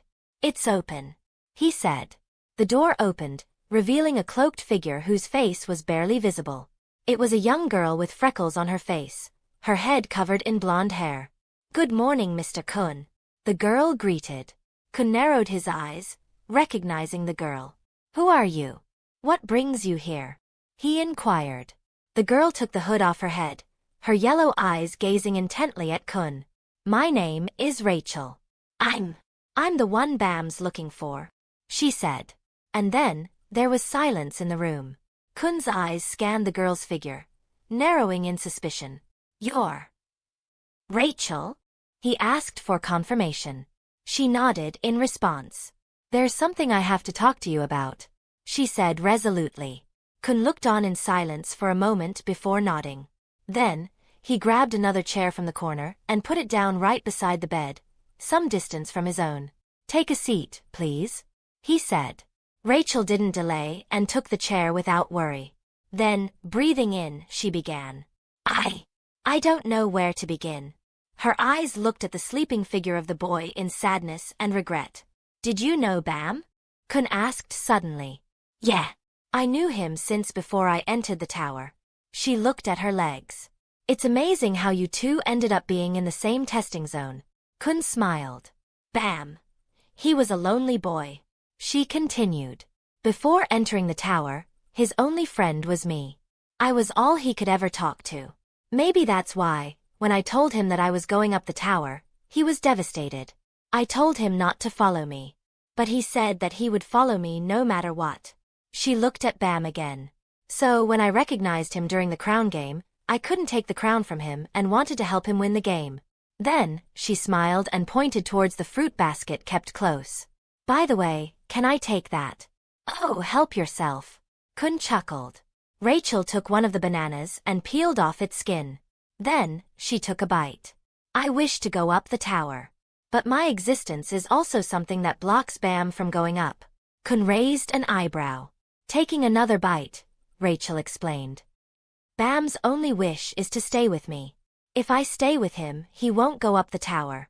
Her tone was a mix of sadness and melancholy. So, that's why. Can you not tell Bam about my identity? She smiled at him. What do you mean? You want me to hide the fact that you're here? Rachel nodded in confirmation. If he stays with me, he wouldn't let me go. And if I stay with him, he has no reason to continue on. Kun raised an eyebrow. If he wants to be with you so much, why not stay together here? Kun asked in confusion. Rachel smiled sweetly. Have you heard of the legend at the top of the tower? She asked him. The top of the tower? He continued. You mean the legend that one can see the infinite sky at the top? And the stars that shine within it? She nodded again. Yes. Since I heard about it when I was young, I had always dreamed about going to the top of the tower and seeing the beautiful starry sky shining overhead. Even when I close my eyes, I see the infinite sky shining with bright dots. Even in my imagination, it's so beautiful that it makes my heart pound every time I think about it. She smiled at him again. My one and only goal in life is to reach the top and see the stars. I really want to be with Bam. That's why I gave up the crown and stayed with him here. But even now. She closed her eyes and turned her head upwards. Even now, as I close my eyes, I can't help but imagine that glorious scenery. Such light fills my chest. Such beautiful light fills my heart. It makes me unable to sleep at night. Kun looked at her, and then back at Bam. His eyes turned a bit thoughtful. So, what's your name? Winston asked, stuffing his mouth with food. His eyes scanned the figure of the young woman before him with interest. He had his spirit vision activated at this point, allowing him to see her emotional colors. It was a chaotic blend of red, blue, and green, symbolizing passion, thought, and calmness respectively. The woman raised an eyebrow at him. Why should I tell you? She answered with a smile. That lies entirely up to you. Winston smiled without care. But don't you feel the breakfast to be somewhat dull without company? He said. I enjoy the quietness. I'm an introvert. She replied. For a beautiful and flashy woman like you, being an introvert is the last thing I'll expect. Winston shrugged. Well, whatever. You choice. He smiled internally, observing her mood lighten up and smile turn richer upon being called beautiful and flashy. Heh. So she's the vain kind, huh? Winston mused internally. All right. If you're being so insistent, I'll tell you my name. She twirled around the straw in her drink. My name is Indorsi Jihad, one of the chosen princesses of Jihad. Remember this day. You might not get the chance to be seated at the same table as me in the future. She winked an eye at him. While for Winston, internally, he became somewhat shocked, not expecting one of the princesses of Jihad which he had researched about to be in his own testing zone. He had found out about Anak being a princess when the bet happened, but he had certainly not been expecting not one, but two princesses in the same testing zone. However, none of that showed on his face. Nice to meet you, princess. The name's Winston Heath. He nodded at her. Chapter 17, Needle. Jihad? Winston raised his eyebrows, staring at Indorsi in feigned disbelief. Seeing his expression, the woman in question's smile turned wider. Her yellow-brown eyes gazed at him intently. That's right. And what of you? Are you a member of the GodWbnovel family? Or perhaps the odd one out of the Eurasia family? She inquired, her eyes appearing increasingly disinterested. GodWbnovel and Eurasia families were two of the main ruling families of the tower, part of the 10 great families. Both families were known for their prowess with controlling Shinsu, with the Eurasia family being known also for their love of sleep. Ha! Winston chuckled. Hate to burst your bubble. But I don't belong to any of the 10 great families. He took a bite out of his plate, feeling the different flavors in his mouth. Indorsi stared at him with narrowed eyes, carrying a hint of shock. You're not one of the 10 families? She asked again for confirmation. Not to my knowledge, no. He replied. Indorsi leaned forward, supporting her head with her hands, appearing outwardly interested. Oh, that's rare. Where did you learn to control Shinsu so well? It comes with experience, I suppose. Winston shook his head, not wanting to elaborate much on it.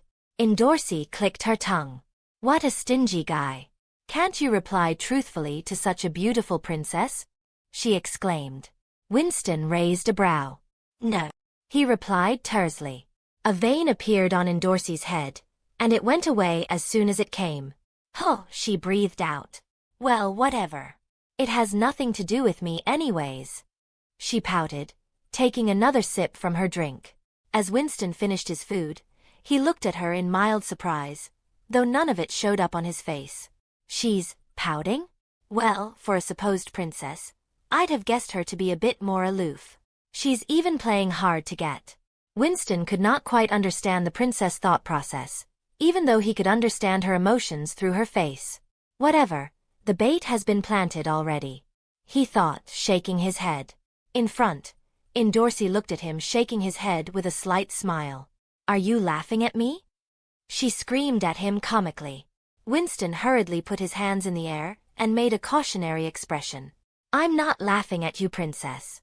How could I possibly dare to laugh at such a charming figure? Dorsey calmed down immediately and nodded. Yes, that's right. It's impossible for someone to laugh at me. A great princess like me deserves respect, she declared. I couldn't agree more, Winston said, taking his plate and getting up. Going already?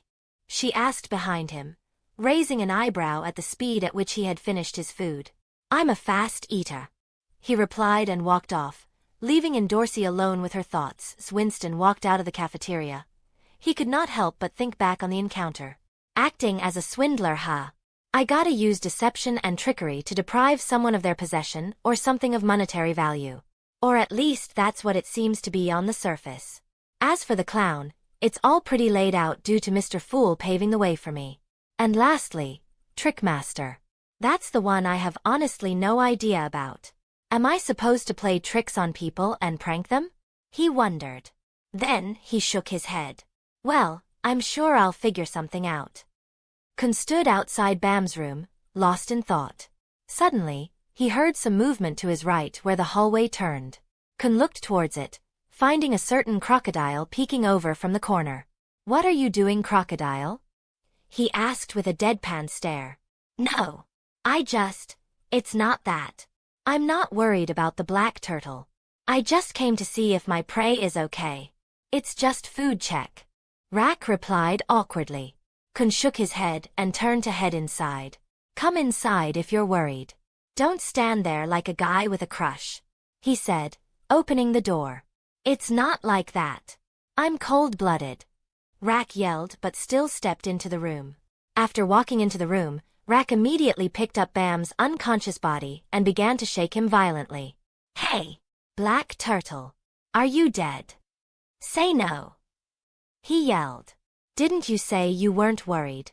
Kun sighed with a deadpan face. Sorry, Bam. He thought as he looked at the face of the unconscious boy. I promised her that I wouldn't tell you anything.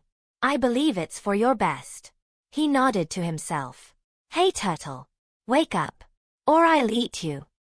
Dorsey walked through the darkened hallways of Evankel's mothership. The ambient lighting dimmed out in the long hallway to her room, making the entire structure feel old and somewhat haunting and eerie. As she walked, she held a soft smile on her face, prancing along with a hum in her mouth. Tap tap. The sound of her heels rang out in the hallway.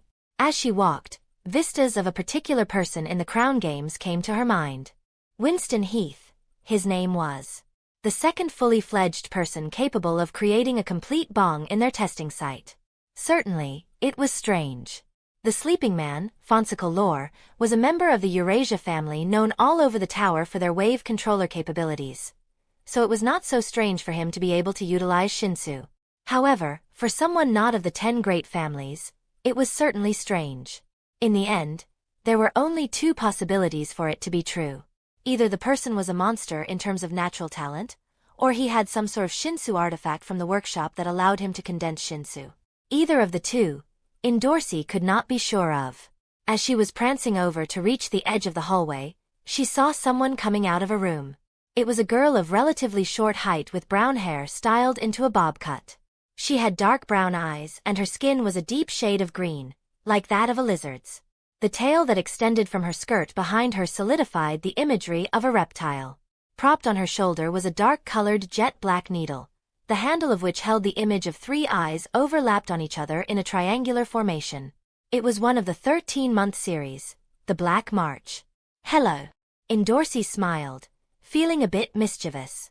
However, without replying to her remark, the green-skinned woman, Anak, walked right past her. She ignored me. Dorsey felt a hint of annoyance but persisted nonetheless. Turning back around, she began to follow the other party. "Did you know who the owner of that weapon is?" she asked, a smile gracing her lips. "No. I don't care." Anak's reply came without a beat of hesitation. Dorsey's smile widened. "It belongs to Yuri Jihad, the only princess of Jihad to be granted one of the 13-month series in the past 5 decades. She's a prodigy fisherman among the younger generations. She took less than a century to reach the ranks of a high ranker after her ascension to a ranker. And because of her irritable personality and vicious temper, most young rankers are afraid of her." She closed her eyes as she explained, seeming like a teacher explaining an important topic to her students. Tap tap. The voice of Dorsey's heels echoed in the hall still. Anak stayed quiet, not speaking anything. Eventually, Dorsey spoke again. "You didn't know that, did you?" Her voice contained a hint of mockery. "Don't act cocky just because you beat up a bunch of nobodies. I know who you are." She narrowed her eyes. "You fake." Just then, Anak stopped. Then, without warning, she turned around and punched with all her might, the air ringing out with a popping sound because of the force and speed behind her punch. Bang! Her fist met a large disc-like object floating in the air. Dorsey stood protected behind it, her hand in the air, directing the next move of the disc. Then, without attacking, she turned around and began to walk away. "Don't say I didn't warn you. I was feeling kind today, that's all." She chuckled. The sound of her heels began to grow farther and farther, leaving Anak by herself in the long hallway. Her grip on the sword tightened as she clenched her teeth together. Winston sat alongside Amon in the sun. The floating hotel-like structure that they were on, Evankel's mothership it was called, had a variety of floors, each with their own balconies that had pools on it. At the moment, they sat on one of the balconies that jutted out from the side of the structure. Winston adorned blade shades on his eyes and laid silently on a beach chair, his body covered by nothing up a simple t-shirt and shorts. Amon by the side seemed to be doing push-ups, sweating profusely. Winston had a smile on his face throughout, feeling wholly satisfied by his rapid progression rate. However, at the moment, he was only thinking of making more opportunities to further his acting process. As he lay silently on his chair, suddenly, a vision overlapped with his sight. It was a green-skinned girl standing right behind the door to the balcony. At that exact moment, the door behind them opened up, revealing Anak. Both Winston and Amon looked back at her figure, raising their brows. Anak ignored their questioning gazes and walked over to Winston. In her hand, she held the Black March. Stopping right before him, she spoke. "I want your help in something," she said. "Help?" Anak extended the jet-black needle towards him. "I need you to talk to the Black March." Winston raised an eyebrow. "You want me to talk to a weapon?" he asked. Anak nodded. Ignition weapons are weapons that have a soul. Although most are non-sentient, the Black March is a special case. "I want you to talk to it and make it listen to me." Winston somewhat understood her point. He had read about ignition weapons on the box, and understood that they held soul but no consciousness. However, he was not knowledgeable about the unique nature of certain ignition weapons. "Why do you want me to talk to it?" "Why can't you?" "It says that it'll only listen to a male," she explained. "Then why not your teammates?" At this point, Amon had stopped his exercise and begun to listen to their conversation. "I went to Shibisu, but it kept shocking him." "He's a woman?" Winston exaggerated his mannerisms, though he was actually starting to suspect his own absurd theory. Anak shook her head while Amon lightly chuckled at the side. "I don't know why it didn't work. I figured it would talk to a better-looking one," she said. "Ah, I see what's going on. The soul in the needle is, what was the word, a simp?" Winston shook his thoughts away and smiled. And do I get in return? He asked with a smile.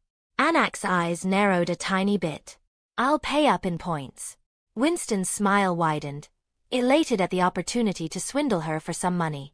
Deal, he said. Anak pointed to hilt of the needle towards him. Winston held it without any delay. Chapter 18. Positions. Just for clarification, I would get the points as long as I talked to the needle, right? Winston asked Anak, his tone softening at the end. Anak raised a brow. You need to tell her to listen to me. Then, I'll give you the points. How much points are we talking about exactly? 300. Winston's eyes held a hint of surprise upon hearing her. He had originally wanted to swindle about 200 points out of her. However, it was beyond his common sense that Anak would offer such a high price for it. One had to know, living in the test floor, there was an absolute deficiency of points for the regulars. Each regulars was like a beggar or an entertainer on the street, wanting for the test administrators to throw scraps at them for tricks they performed during the tests. And the starting points they had been given was a whole 700 points for each regular. As such, 300 points was not only a generous amount, it was also a very unfair one for Anak herself. Looking at the girl's emotionless expression, Winston felt a tad bit wrong in his heart. 2 days had passed since the crown game and each meal, even the cheapest one, cost around 40 points to order. Meaning, if Anak had taken all her meals in the 2 days, and further taking into consideration that she had eaten only the cheapest meals, that would amount to 240 points. Meaning, she currently had only 460 points, out of which 300 were being offered to him. That is of course in the case that she didn't have points prior to that to begin with. And for most regulars, they started off at the rock bottom except members of the 10 great families. However, none of the surprise Winston felt was being displayed on his face. 300, huh? Isn't that a bit too low? It's one of the 13-month series after all. Talking to it in the first place carries considerable danger. In fact, there should be a fee for even attempting such an act. He said calmly. His sense of wrongness? Sacrifices have to be made on the path to the divine. How much do you want? Well, I can't be too over the top since you might not have too many. How about 370? And 70 regardless for whether the communication succeeds. He said, a smile gracing his face. 320 if it succeeds. 360. With the same condition. 330, Anak declared, her voice gaining a slight edge. How about 340 but with 50 points as a down payment for the attempt? Deal. Winston's smile widened just a tiny bit. Then let me try. Winston said. Wait. Suddenly, Winston said, looking at Anak. What? What's the guarantee that you'll pay up? Anak's expression turned a tiny bit uglier, but she seemed to erase that quite quickly. Then, she summoned her pocket. I will pay in advance then. Winston nodded with a pleased smile, seeing the 50 points arriving in his account. And with it, he felt his potion digestion feel somewhat softer. It had not yet digested in any major way. If anything, it had been turned less burdensome because of the deception caused just now. If he wanted to put it into words, he would say about slightly more than 1% of the potion had been digested. Amon still looked on in wonder, awed by Winston's communication skills. In truth, his commune skills were not all that impressive. If anything, he would admit that he wasn't too gifted in finding the right words for the situation, and may say things that may be detrimental for the intended purpose sometimes. However, the entire conversation had went fabulously in his favor, solely because of his deception skills from the swindler potion. With the might of a sequence 8 potion, even mundane words without any sort of finesse or thought behind them would turn into weapons capable of deceiving any normal person. And that prowess would only increase as the sequence increases. Winston turned his attention to the Black March. I've wanted to study this thing in some way since I saw it. Perhaps now I will finally get the chance through communication? Winston concentrated his spirituality and calmed himself down. Unstable emotions were deemed unfit for any semblance of communication. Hello? Black March, he said. There was an awkward silence in the balcony for a moment before Anak spoke up. Well, at least it isn't shocking you, she said without interest. It shocks people? Winston exaggerated his facial expressions. Then, he smiled and shrugged. Well, if I get shocked, I get shocked. Anak and Aman passed him weird states, feeling a bit strange at witnessing his eerily changing emotions. Winston ignored them and looked on the jet-black needle. Hello? Black March. He kept on smiling as he called it out. He called it out a couple more times. And just as he was about to give up and utilize spirit vision to get a better look, he heard a feminine voice echo in his head. Aren't you the one that was rudely ogling me? The voice said. As the voice called out, the surroundings seemed to grow dimmer as the wind stopped blowing. The ambience turned eerily quiet, reminiscent of a quiet night. Winston's face stayed the same, smiling properly. However, inwards, he was somewhat amazed. So it noticed my spirit vision? Interesting. Are you the spirit that inhabits the Black March? He asked. His eyes turned to look at Anak and Aman, who looked on in surprise. Is it finally talking? Aman asked. Tell it to listen to me. Anam repeated. Winston nodded, deciding to ignore them further on. That's right, you rude boy. Although I suppose I can forgive that. A flash of light occurred in front of Winston as a beautiful woman descended from above. Or did she ascend from inside the Black March? The woman wore deep purple robes and had bright blonde hair, shining in the sun. Her eyes were a bewitching golden color and her smile seemed seductive and alluring. Winston continued to smile as she appeared. From the corner of his eyes, he noticed how Anam and Aman looked somewhat dazed. I've wanted to talk since I saw you. Ho! Already making your move. The woman flew in closer, tracing her finger along his jaw. I can't say I dislike that. She chuckled. Winston chuckled along. It's just pure interest. Think of it as a scientist's curiosity. He shook his head. Is that so? That's rather disappointing, she donned. Tell me, why were you calling me?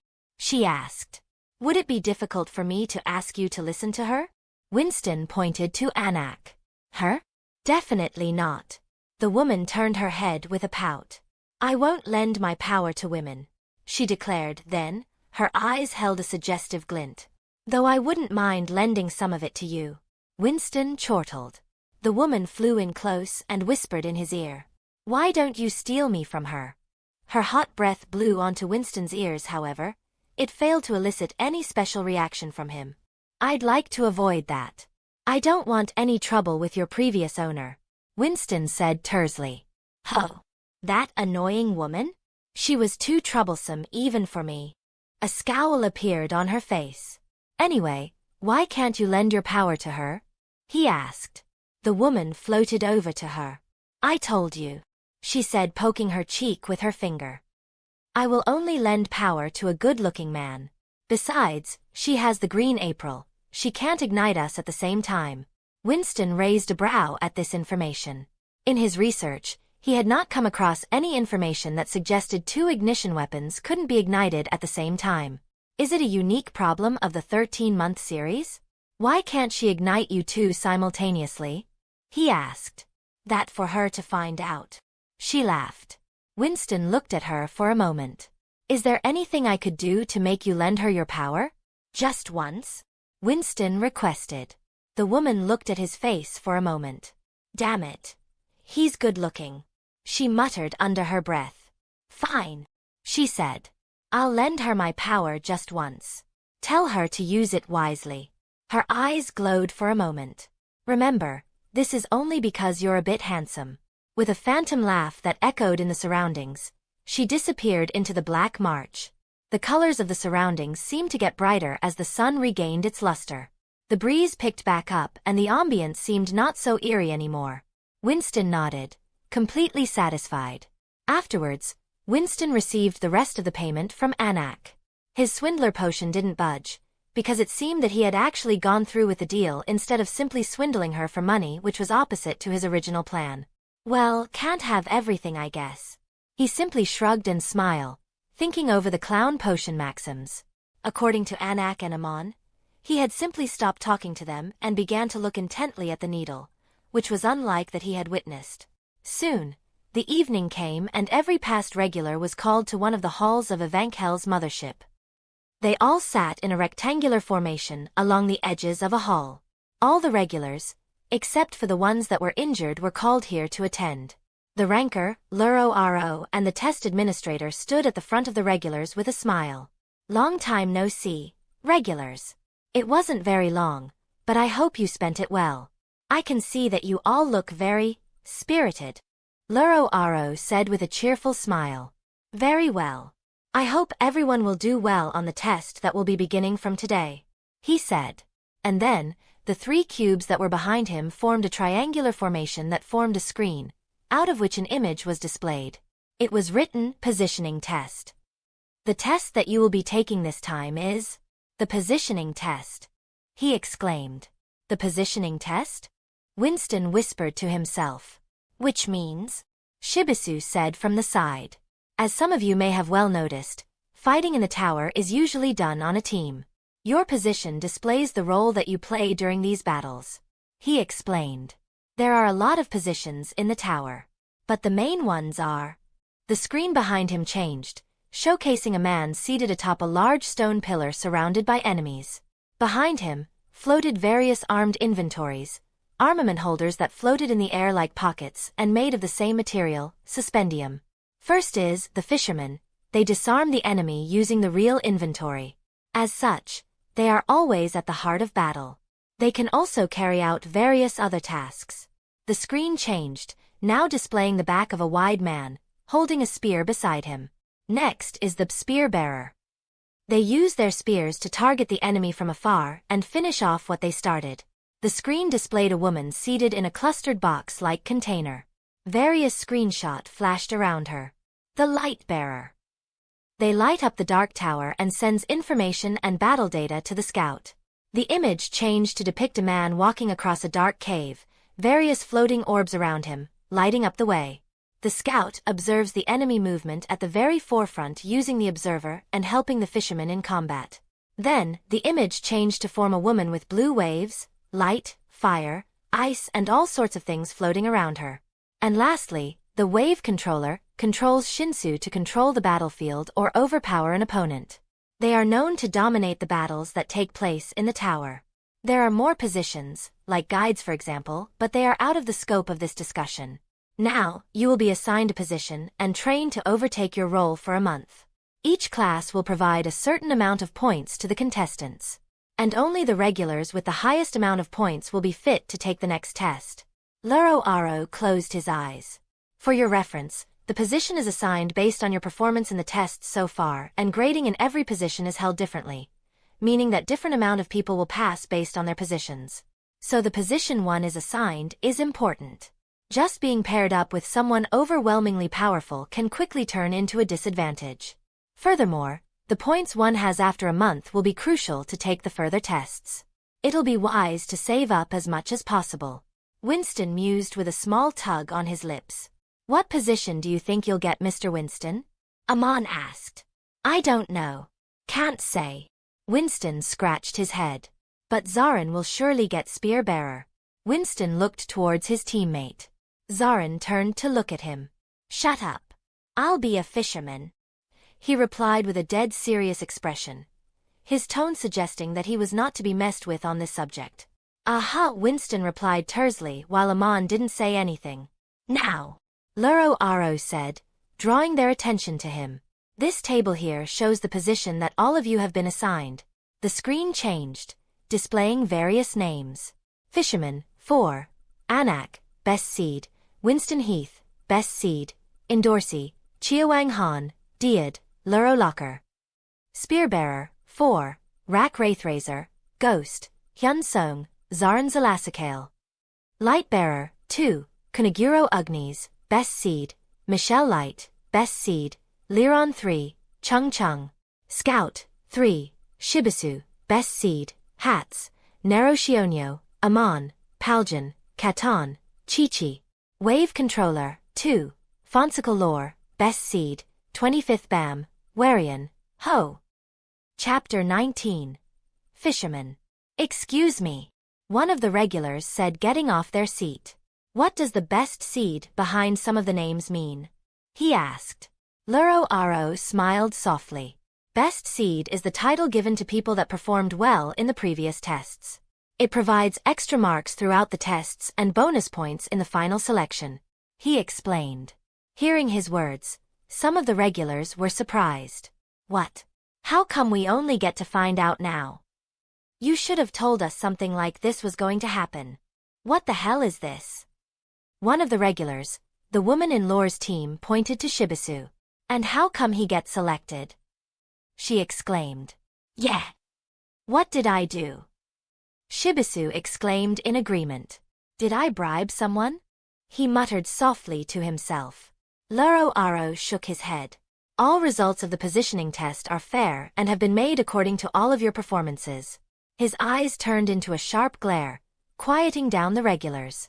If you couldn't perform at your best in the face of failure in the test or even death, then there's no possible way any of you would be more motivated to perform better at the allure of best seed position.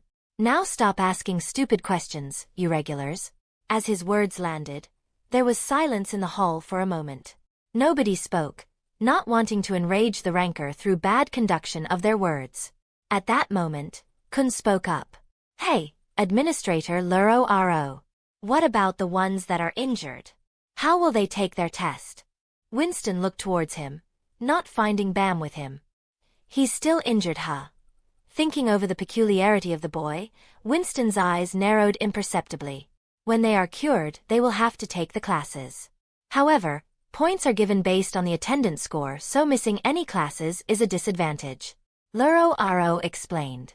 Isn't that unfair? Kun countered. The injured ones will obviously miss some classes. He said. Luro Aro shook his head. It's perfectly fair. In the first place, it is their own responsibility that they stay in optimum condition. Injury can only be blamed on them. It is their own fault for not being careful. He said simply. It's obvious that people pay for their mistakes, isn't it? He said. Kun didn't say anything in response. Well, that's it for today. Alright. One more thing. He continued. There's some issues with the wave controller instructor, so their classes will start after 3 days. The rest of the classes will operate as per their schedule starting from tomorrow. For now, the position instructors will provide you with your schedules. Please follow the guides to get to where your instructors are. He clapped his hands together. Dismissed. With that, Luro Aro walked out of the room. The regulars sat in silence for a moment before they too began to head outside. Winston looked at Amon, who seemed happy to have been given the scout position, while for Zarin. So, your full name is Zarin Zelasicale? He asked. Zarin turned to him, his eyes filled with annoyance. Shut up, he yelled. Winston shrugged his shoulders. Hey, it's not my fault you didn't get fisherman. If you wanted that position, you ought to have enough sense to not carry around a spear with you, he said. Zarin clenched his teeth in further annoyance. Why are you so mad over your position, Mr. Zarin? Amon asked. Hearing that, Zarin puffed out his chest and exhaled from his nose. Let me tell you about my family then. The pride in his voice couldn't be mistaken for anything else. His hand was pressed to his chest as he looked towards the ceiling as if in deep reverence towards his family. The Zelasicale family is a family with over 7,000 years of history. That's older than even some princesses of Jihad. He boasted. The main branch of my family, which I hail from, has always produced fishermen, while the secondary branches have produced the other positions such as spear bearers, light bearers, scouts and wave controllers. Amon nodded in enlightenment. Then why not carry around a needle or a hook as a weapon? Amon asked in puzzlement. Aren't those the signature weapons of the fishermen? There is a single reason. Zarin's expression turned serious. Because spears are cool. Winston and Amon looked at him blankly. You're not very bright, are you? Winston said. Amon chuckled at the side. Huh. What's that supposed to mean? He yelled in his face. Didn't you family tell you to practice with any other weapon? No? Why would they? So there's no family expectations to speak of. They're really all right with any position. It seems he's really just an idiot. Winston sighed. It seems that his initial judgment of Zarin being somewhat intellectual was wrong. How many rankers does your family have, Mr. Zarin? Amon asked. Close to 100. Zarin said, scratching the back of his head.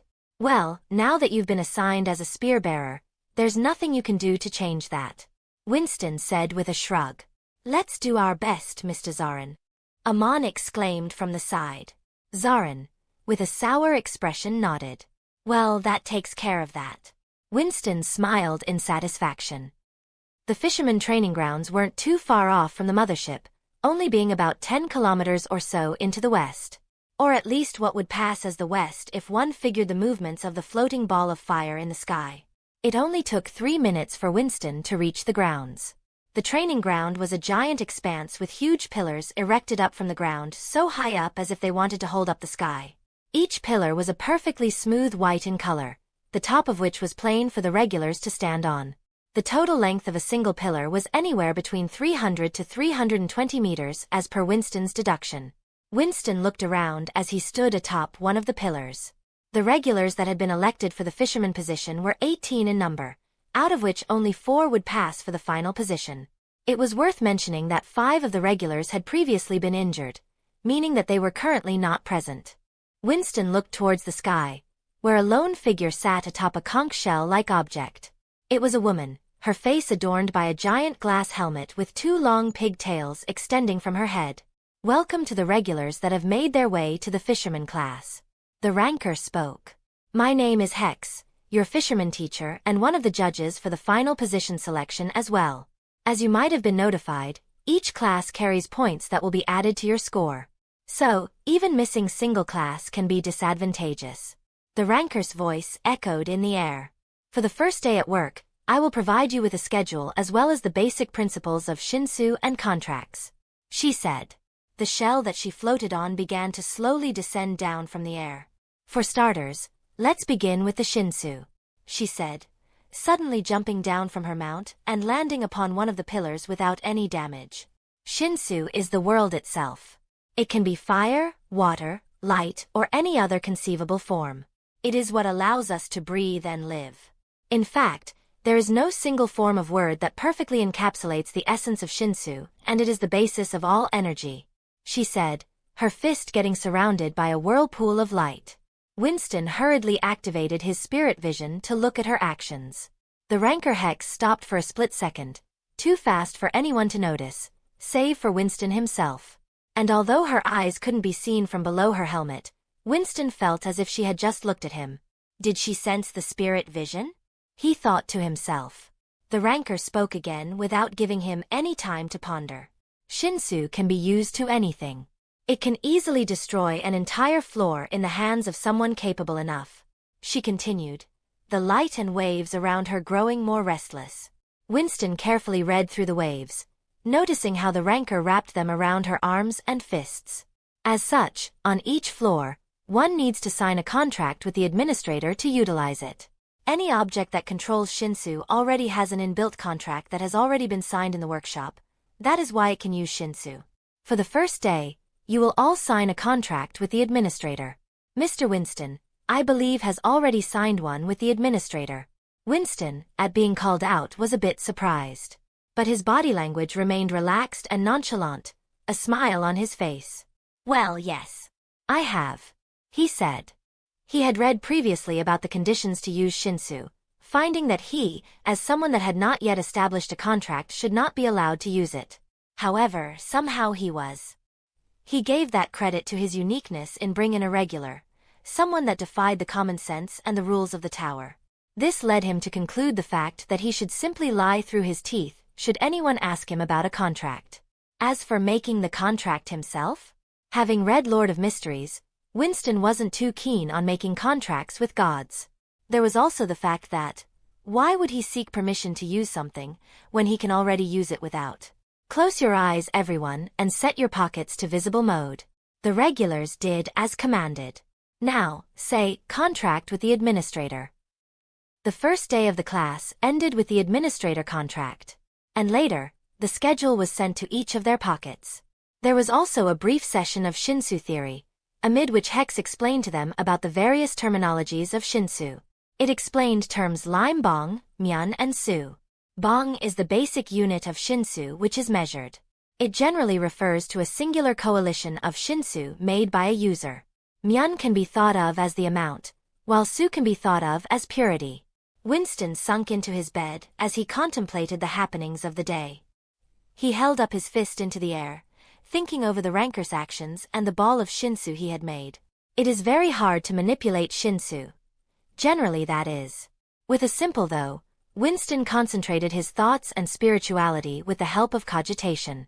Then, he coalesced the surrounding Shinsu into a small sphere by the side, a small ball of light. Winston stared at it for a moment with his spirit vision activated, and then, a light bulb seemingly went off inside his head. Right in front of his vision, the ball of Shinsu began to undergo certain changes. Heh. Imagination is the limit in the case of Shinsu, he thought. It would seem that he would be pulling another all-nighter with his research. Chapter 20. Real Inventory. Winston stayed up for the entire night, shielding his room with spirituality and experimenting with the Shinsu. He also spent the valuable time getting familiar with all of his abilities more and practicing cogitation. The illusion-making of Swindler coupled with the Trickmaster is surely making for a great combination. And combined with the body control of a clown, I would surely be a nightmare to fight with in close combat. Winston chuckled in his heart. Then, a bong appeared in the air in front of him. At first, it was a simple ball of light that floated around him at moderate speeds. Then, the bong itself, or the Shinsu inside it, began to morph up and slowly spread outwards, slowly spreading over towards Winston's fist. Winston's face was full of concentration, his gaze unwavering. The Shinsu bong eventually enveloped his arm on the outside as he focused on the Shinsu flowing through his own body. Shinsu flowed through everything that exists in the tower. Controlling the Shinsu in the tower is termed as Shinsu control, which itself has two types: flow control, which entails following the flow of the Shinsu and enhancing it to achieve various results, and reverse flow control, which includes reversing the streamlined flow of the Shinsu and ceasing control over it to achieve various results. What he was doing at this moment was an application of flow control, body reinforcement. The Ranker Hex had shown them the same ability just yesterday, and now, Winston had completely reverse-engineered the entire process through his ability to read the flow of Shinsu. Body reinforcement included the strengthening of the flow of Shinsu through one's own body, increasing physical capabilities through different body parts and boosting combat effectiveness, healing, etc. tremendously. Winston popped his neck, feeling the flowing power through his body. I can get used to this. He smiled and chuckled. All right. Today we shall learn about real inventories. The Ranker yelled in the air, overlooking the entire training ground where regulars were scattered like dots. The real inventory is one of the most important tools of a fisherman. In a way, it is something that even defines what a fisherman is. So mastery over it is a must-have to pass the final selection. As her words landed, Winston felt the air get heavier. He looked around warily. All of you have already been provided with an E-ranked real inventory, filled with 2 needles and a single hook. Everyone, set your inventory to visible mode. The Ranker spoke again. Armed inventory, visible mode. Winston muttered. With that said, a floating object appeared beside him. It was flat like a table and shaped like an elongated wave, holding various assortment of weapons on the inner end along with a strange contraption at one of the ends. It was the armed inventory with the reel installed into it. Winston scanned the thing for a moment before breaking off his sight from it. Real inventories can be used for a variety of tasks, the most important of which is to attack from afar and grab objects with it. However, the most extensive usage of the real inventory is to pierce targets straight through with a needle. The Ranker said. She floated down from the sky and an inventory appeared at her side. Then, one of the needles from her inventory floated up by herself. A proficient fisherman can automatically control all the movements of the reel through Shinsu, essentially making for an entirely separate opponent for the enemy to face alongside you. She extended her hand downwards towards the ground. Winston walked over and peered over the edge a bit. It was unlike yesterday when a clear ground could be seen. Now, under them was a complete liquid background, akin to a flowing river. Mist covered the river from their sight, blocking off the vision and making it appear like an infinitely deep chasm. But even at your levels, the trajectory of the reel can be changed along the path, but it can be extremely difficult for your level. For some, it might not happen at all. Holding the needle in her hand, she threw the needle downwards with a howl of the wind. Whoosh! The needle rushed forward with unquestionable momentum, appearing too fast to be seen for Winston. The needle cascaded downwards, plunging right into the river. What we will be doing today is practicing with the real inventory. As you can see, under you is a flowing river. There are various small shinhu in the river. Your task is to catch a single one with the real inventory. The needle pulled back through the reel, pulling back the entire wire as well as the needle that had impaled a fish-like creature. Anyone that can catch a fish will be awarded 5,000 points. As her words landed, Winston suddenly felt himself feeling extremely motivated. Let's go. I'll catch those fishes all right. He heard Dorsey yell from the pillar right beside him. Then begin.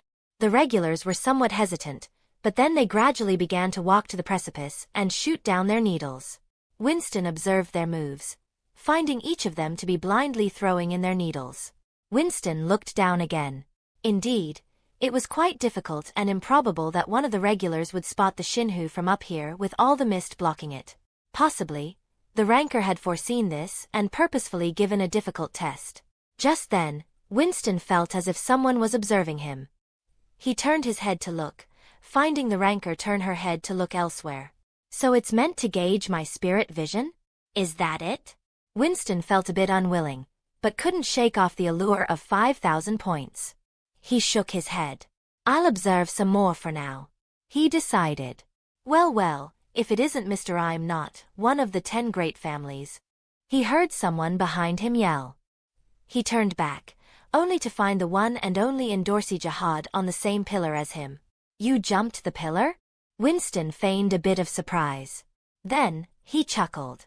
I guess that's the least I should expect from a princess of Jihad. He nodded.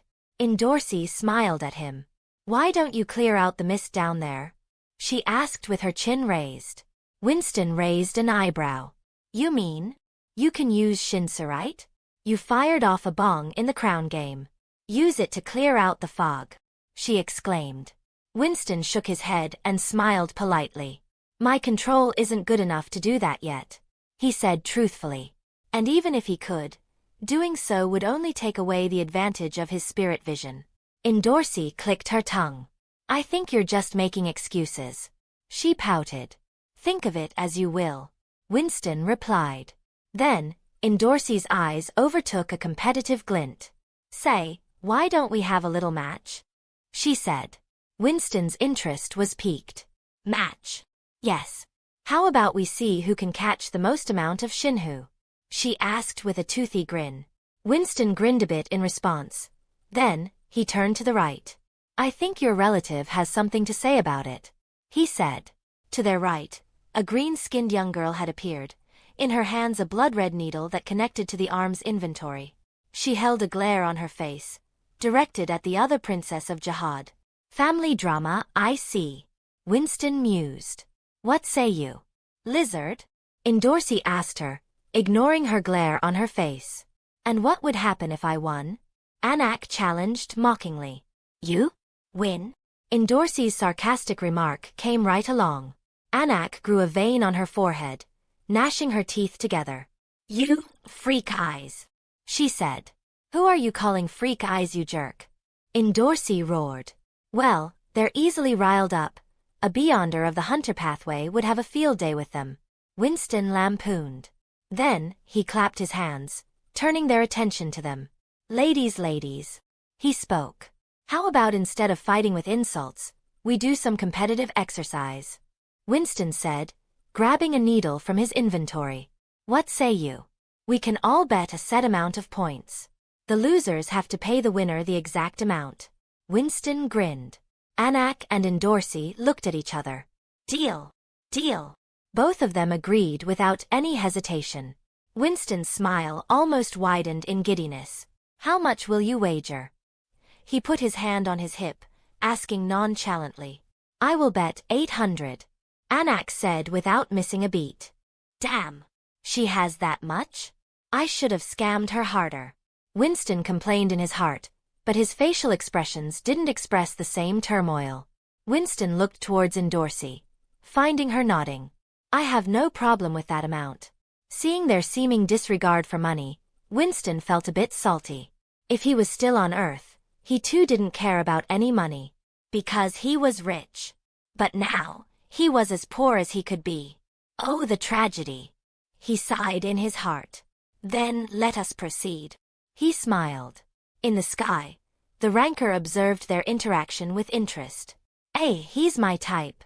I don't mind expressing a bit of favoritism, she muttered to herself as she saw the 3 figures get ready for the competition.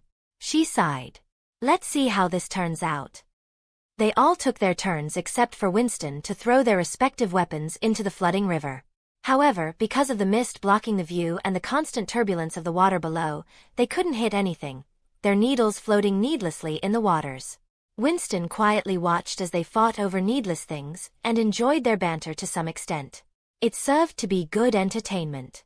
It was interesting how the princess duo could randomly find things to fight over, even during a friendly wager and competition. It was pretty obvious that they did not think anyone would be able to complete the competition. One would have to be some sort of super prodigy to do so on the first day of the fisherman training. What are you doing? Nervous competing with a princess? Dorsey said with a smile. Winston laughed a bit. No. He got up from his seating position. Then, he walked to the precipice and activated his spirit vision. Immediately, a blend of waves and colors exploded in his eyes. He saw several silhouettes of fishes moving about the entire river, swimming leisurely. With the body control of the clown, Winston effortlessly twirled around the needle in his hand and held it above his head. Having the intuition of all 3 pathways combined, the body control of a clown and the dexterity from the swindler and clown, Winston could easily be considered as a master marksman, bordering on inhumane levels. He breathed out, calming his emotions. Don't sweat it.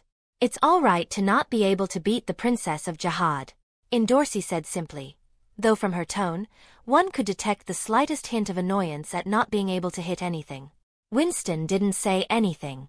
Locking onto a target, he tightened his muscles and fired. Hush!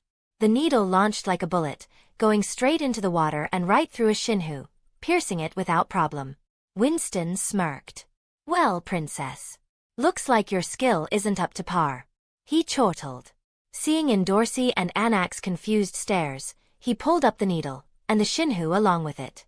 Amid the surprised gazes of every regular present, along with the ranker hex, Winston held up the shinhu on his needle into the air, a smile on his face. Winston Heath is the first one to catch the fish. For completing the task in just a day, I personally award him with 6,000 points. Hex declared. As the regulars' gaze turned from surprise and amazement to envy and jealousy, Winston looked at the princesses. Both of them sat wide-eyed and open-mouthed, unwilling to believe their eyes.